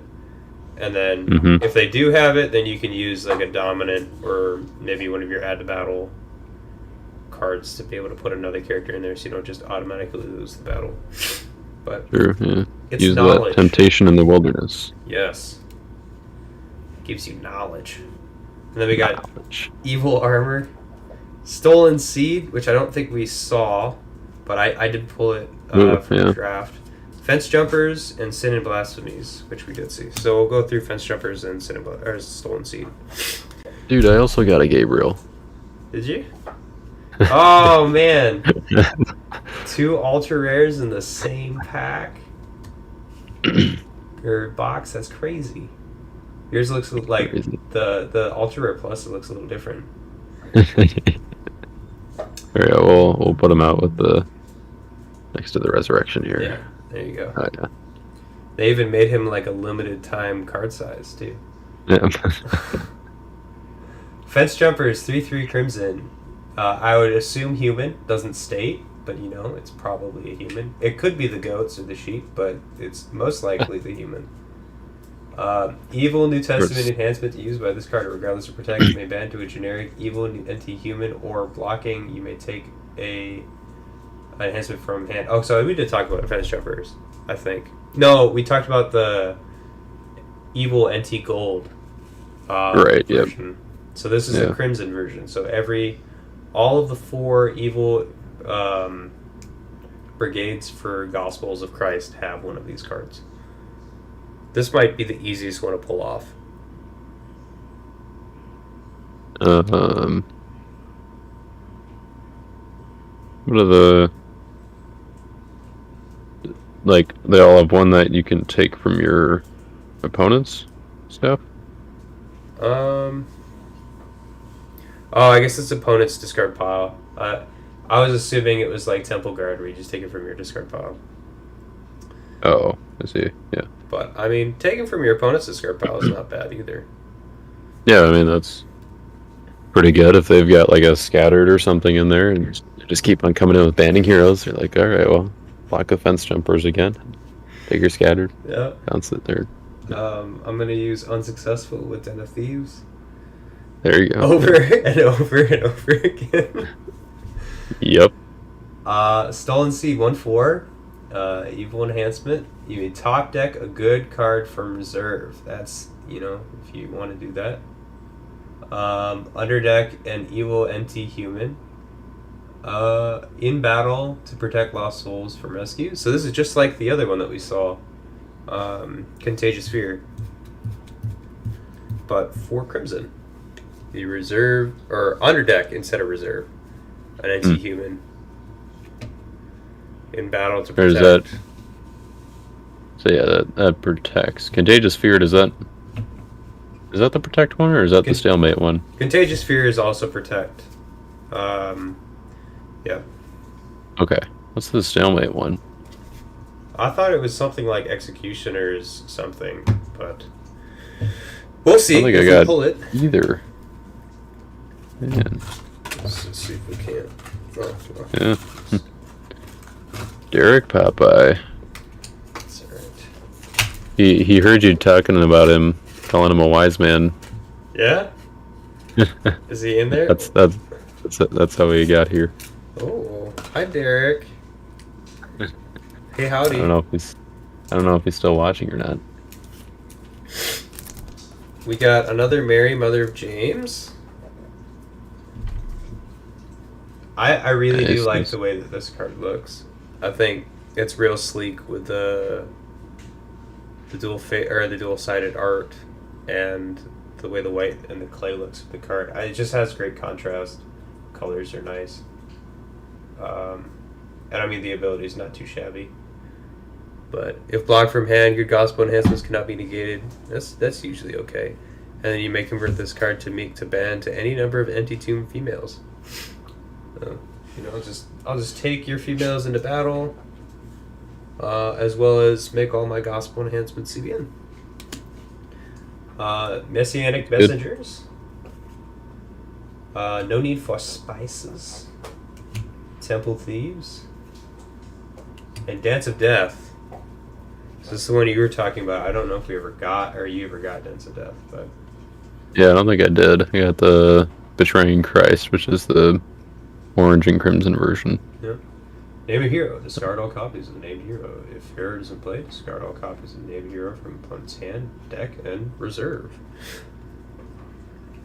So that was probably the easiest to get the conditional part of it on, because it's just if a Herod is in play. Yep. Doesn't even have to be in battle. So this surgical extraction effect isn't nearly as strong in Redemption as it is in Magic, which is the same effect where you get to take all the copies out of the deck. But it is still powerful if you know exactly what your opponent's playing. For instance, if they're playing a combo deck, like the original Widow before the limit of 4, if you snipe their Widow, all they can do really is cry. But Redemption doesn't... Through Christ, Yes. Or that. You have to have a banish ability with to go with that. Yeah. Banish the discard pile. We need one more card like Reverence and Awe. Just one more that gives us access to being able to do that. Hopefully on an artifact, but... Voice from Heaven, man. There you go. Resurrection Revealer and Lami. He goes over there. Nice. Never can have enough meek Lamies to be able to play Goshen on. And you've got another one now in the starter deck. Exactly. Yeah, that one. The problem with that one is it's generic, so I can't grab it with Armor Bearer. Oh, sure. So, but I do have one in pale green now, which is nice. Yep. That's an Egyptian. I counted it out. I think there's like five different ones that you can play Goshen on. I do my Goshen research. For 5 evil characters? There's 5 evil characters that you can play Goshen on that are meek. Or at least 5 different brigades, that you can play Goshen on that are meek. So all the ones from the IJ have a meek character. And then the new ones from the starter decks are meek characters. And I think that's it. Gotcha. Ooh, Herod Philip the Second. The man I don't think I got one of him. Quite the beard. You may draw X, limit of 3, equal to your heirs. May ban to an evil NT gold human. Cannot be negated if more than 2 good brigades are in battle. I love seeing that. Anytime where it's punishing people for playing lots of brigades. 2 brigades is pretty narrow. I mean, or it's pretty wide, because I mean, like, you're almost always going to be playing 2 good brigades. But Evil Spawn, Guardians of Glory, I don't think we saw. And yeah, I don't think we got that one. So Guardians of Glory, discard an evil card from a reserve. Protect lost souls from evil cards. May ban to a gospel hero, or may make or take a good gospel card from reserve. And he's generic. He doesn't have any other identifiers. Take a good gospel card from reserve. So banned or get a battle winner. That's not too shabby. 4/5. Yeah.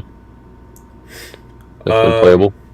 The soul protection is relevant because, from what I understand, I think it's like Michael's sword is the only real soul protection that angels have. Oh, yeah. So, and the fact that he can ban somebody in makes it so that it's more utilizable. Right.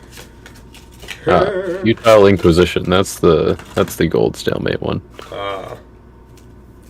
Eaten by worms. There you go, Royal Rangers. There's your eaten by worms. Nice. James the Fisherman. We saw him already, but there he is again. Now this man truly has a beard. Like, I can only wish that one day I look like that. Conspiring Herods or Herodians. That's the one that we were talking about. There you go. Hey, there it is. It's there. Futile Inquisition. That's the one that's definitely a 4 of in Type 2. Yeah. Like, that's just silly. 0/6, discard a good card from a reserve as the star, and then if used by an NT character, and the battle's a stalemate. A little bit more restrictive than unsuccessful, but probably easier to use. At least in the theme that it comes in, because I think there's just more ways to get it. Maybe you have profane daughters and super scribes.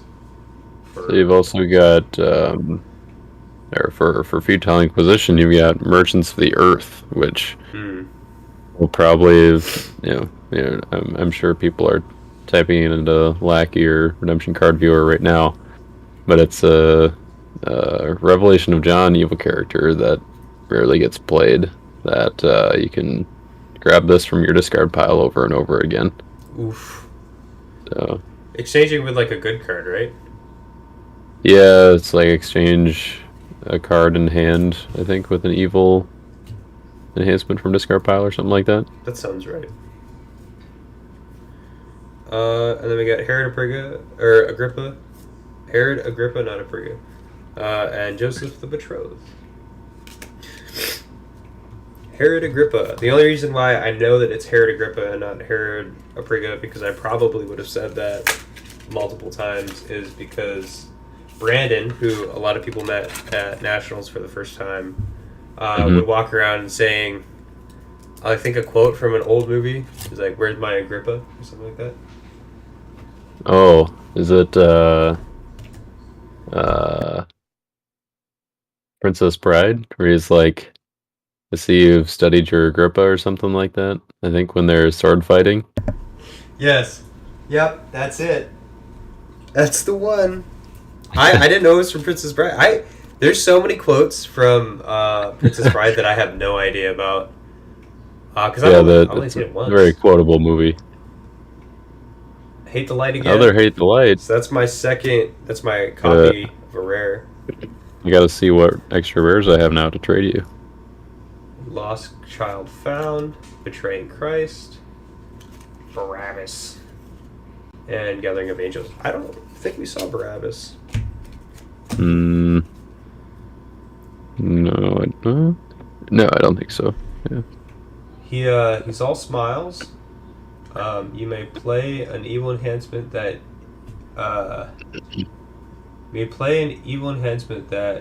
you do not own, regardless of brigade. So it's a play ability that you can do as long as you've stolen the card, because and if you do, or if you do not, and if blocking, you may take an evil enhancement from a reserve. Cannot be interrupted. So if you don't have a card that you've stolen, you can go ahead and grab the card that you'd like to steal and use it next time. Good.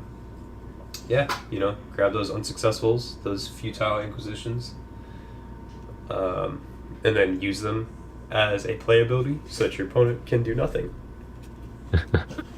Yep. That is Barabbas does have some power to him. He's chunky on numbers, so you're not going to get the initiative. But if you get the play ability, you don't really need it. So. Yeah. And he's that's CGI. a card I didn't get. Yeah, I guess maybe somebody's trying to tell me something. Maybe I gotta be playing Thieves. Den of Thieves! There it is. Holds any number of thieves. That's where they are. If you want to find them, they're in here. Thieves. In the den. Yep, exactly. Use any evil enhancement. While occupied, if an opponent plays a dominant, you may take a card from their territory. If a lone thief blocks, you may take a anti-crimson card from reserve. So you can just, give me your 3 bows. Or, I don't know, like your Obed or your Jesse. Or your 3 nails. Preferably your 3 nails. Reassurance of Jesus. I don't remember if we saw this one earlier. I think we did. Yeah, bounce all the heroes. Yep. Revealer. Hey. We got Mist 2.0. The Angel Wars art that is acceptable for use. Nah, Angel Wars was an amazing set. We need to see another. What is it, Morgue? He's the best. He wasn't too bad. No, he wasn't. He's a little too CGI though. And then Herod Antipas. All right, we got 6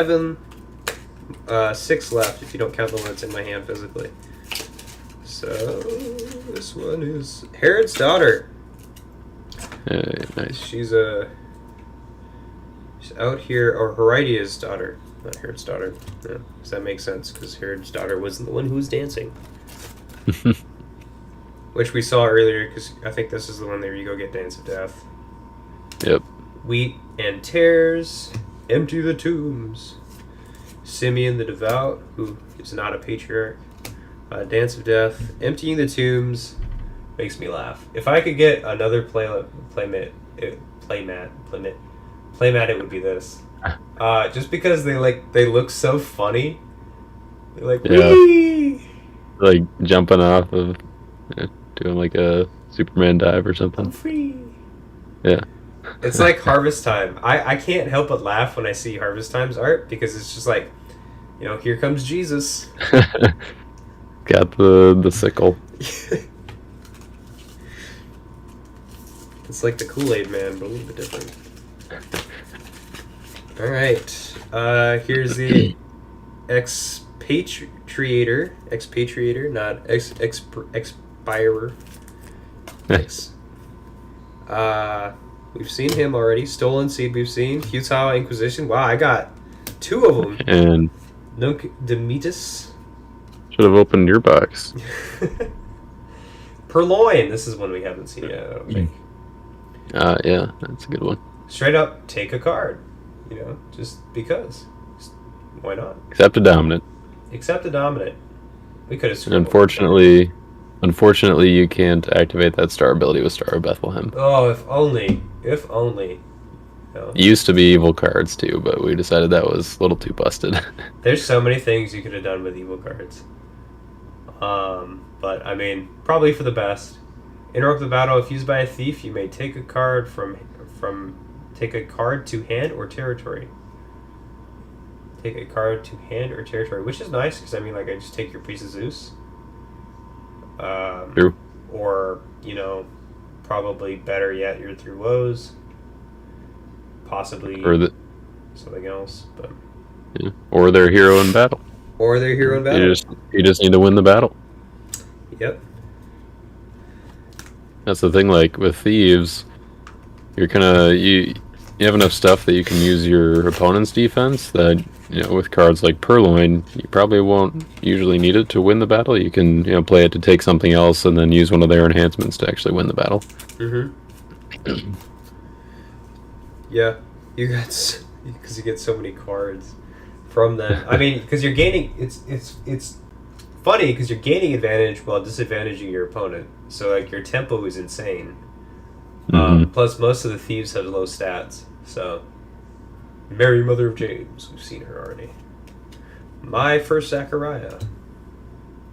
Nice. The Angel of the Harvest. Foolish Builder. And one we haven't seen yet, I think. Nice. Reprimand Repercussion. I feel like it should say repercussions, but 5/2, 2/3, negate a card, withdraw up to 2 opposing characters.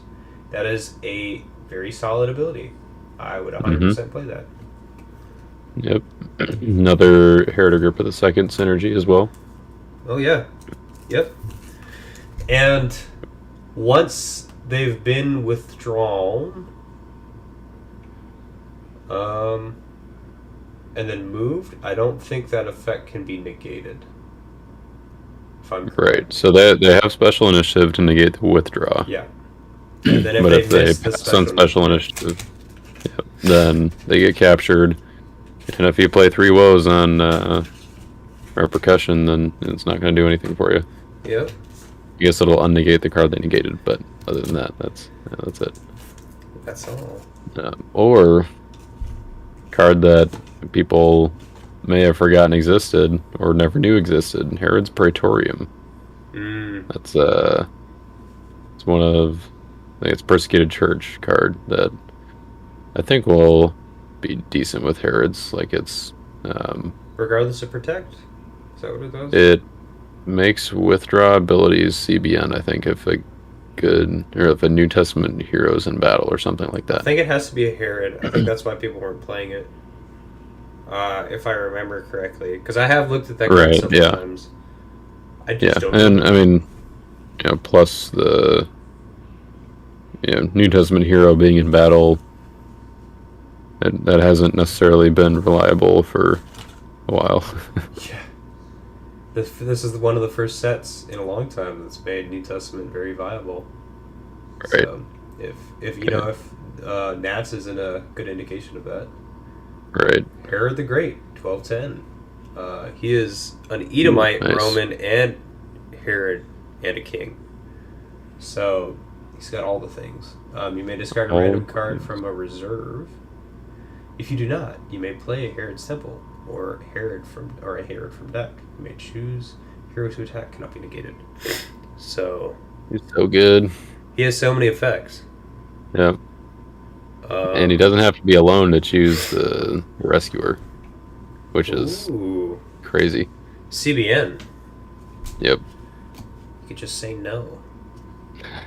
Too possessed. Andrew. I think you had Joanna. Yep. But she's here. And then Reassurance of Jesus, which is a little bit lopsided. Just a little bit. A little bit. He needs to take a little off the side. Which I think, Yeah. in general, redemption cards should probably take a little bit off the side, just so that they can fit in most sleeves. But Yeah. inner sleeves, at Yeah. least. Speaking of which, do those those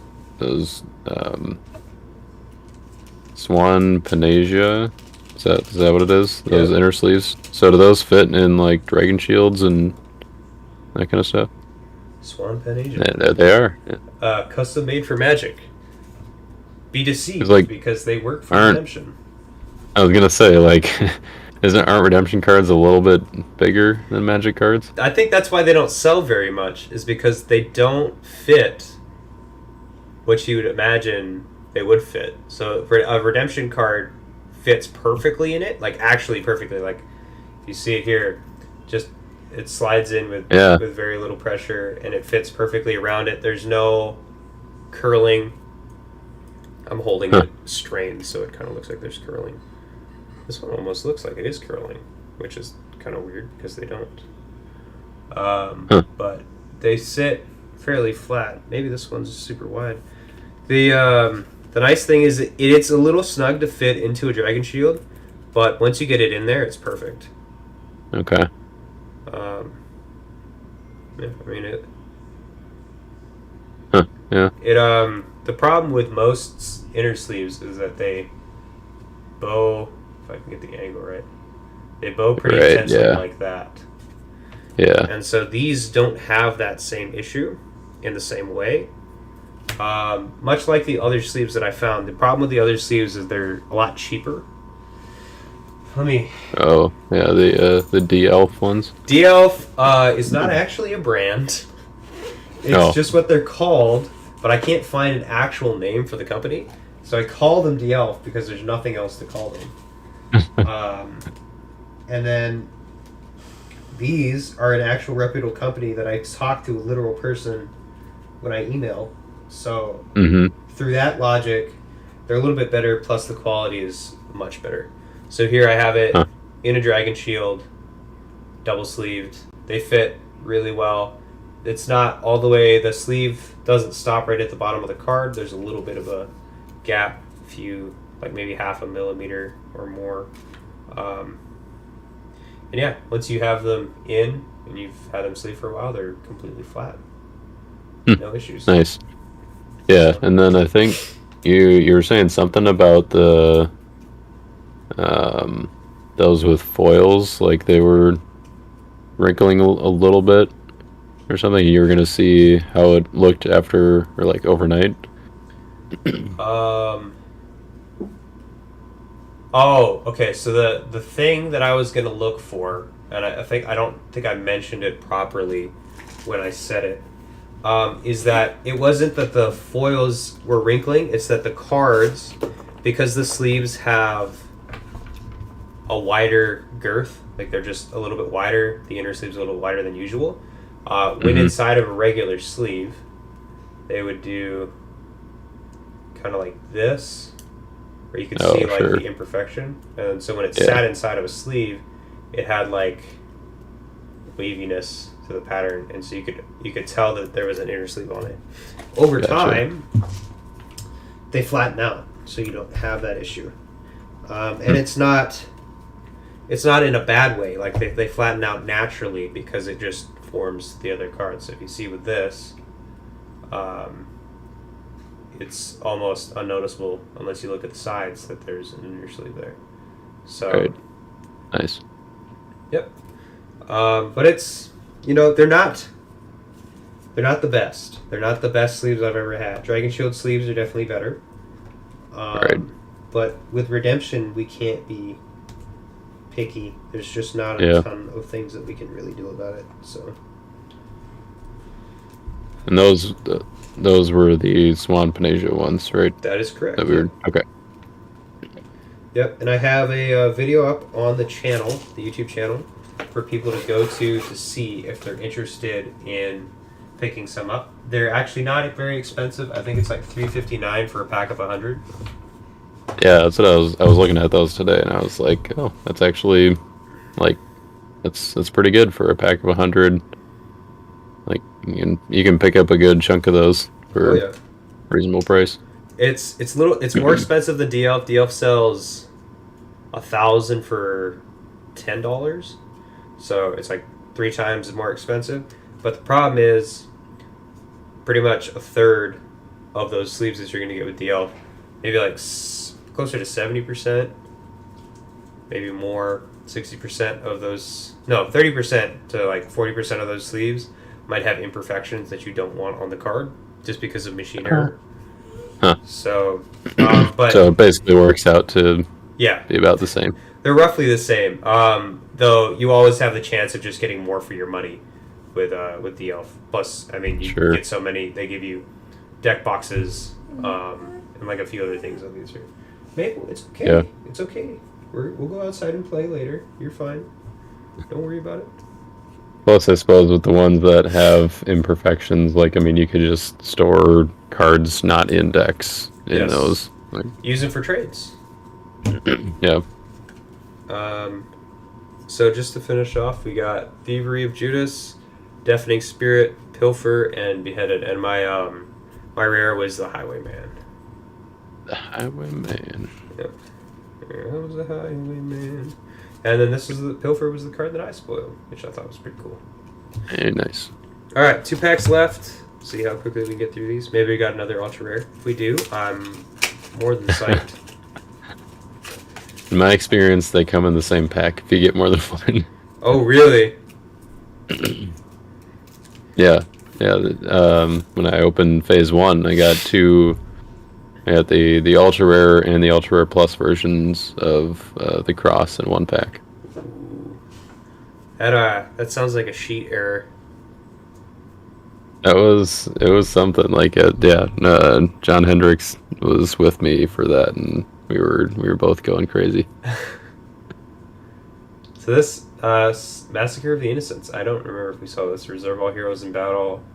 Fused by a Herod. Reserve all heroes in territories. Yeah, no, I didn't see that one. Or I didn't get that one. And it's to reserve the top card of a deck.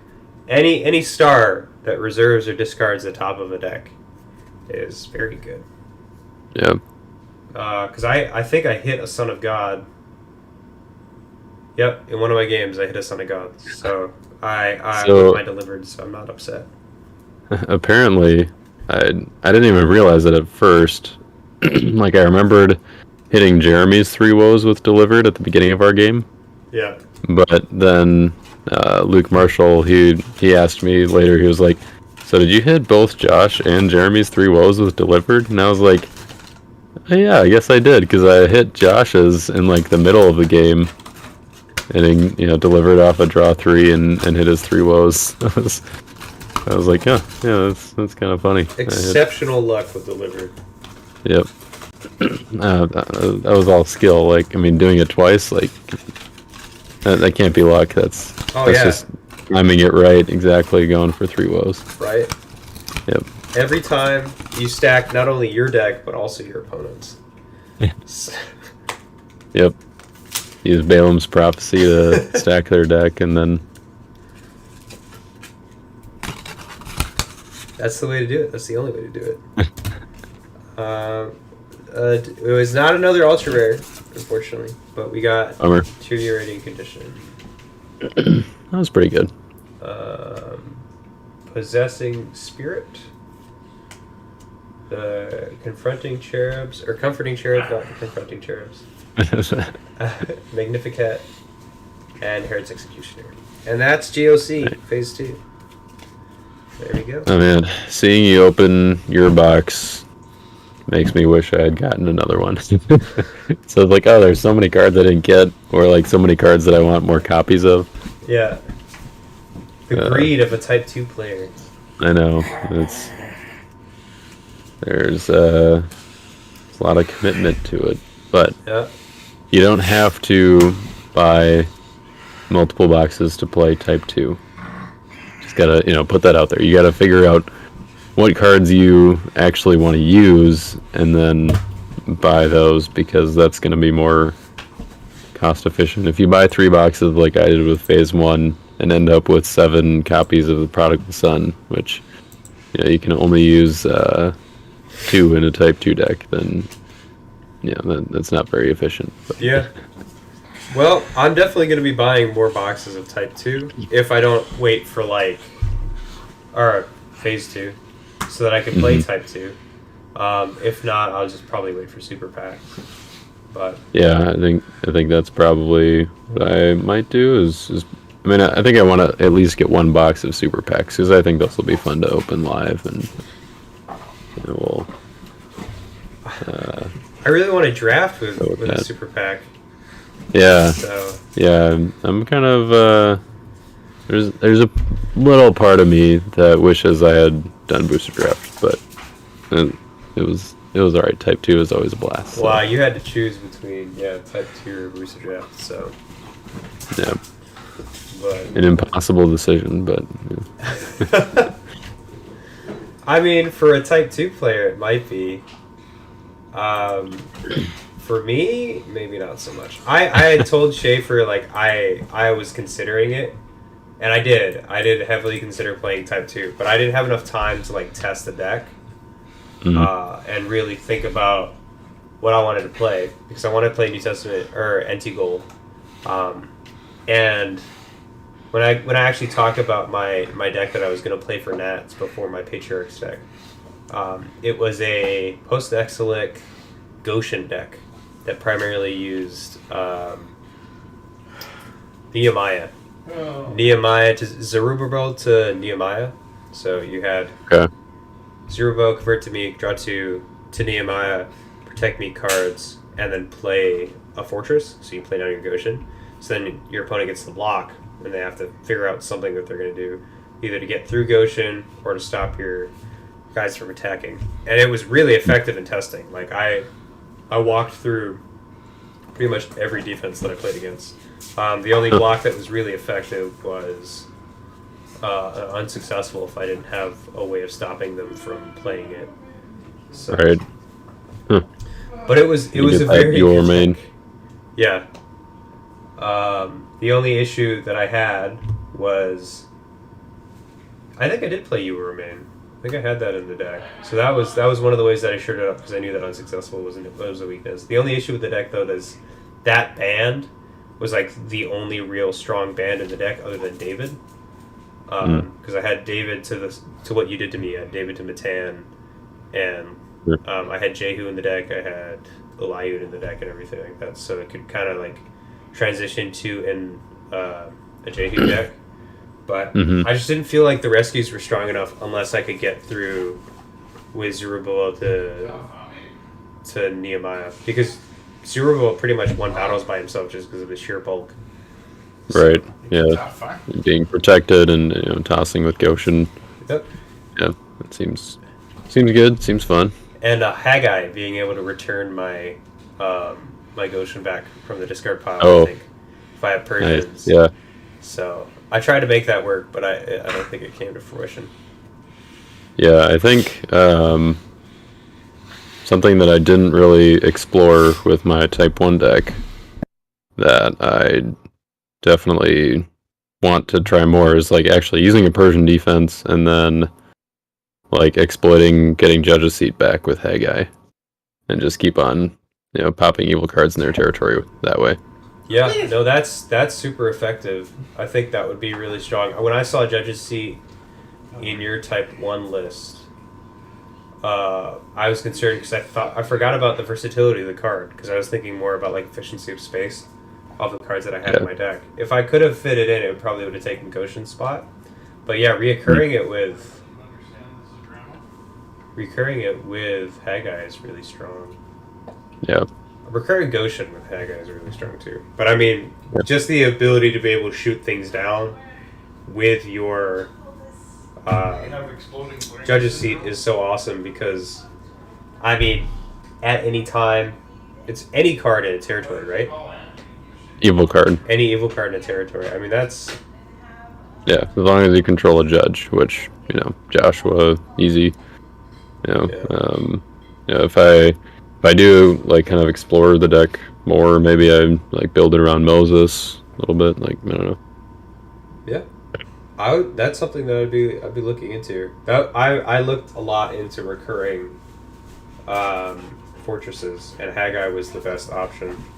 Hmm. If there was just like one more playable Persian, I think I would have been fine with it. But Yeah. you know, Foreign Wives, I don't think is a Persian, right? Right. So, if only. Yeah.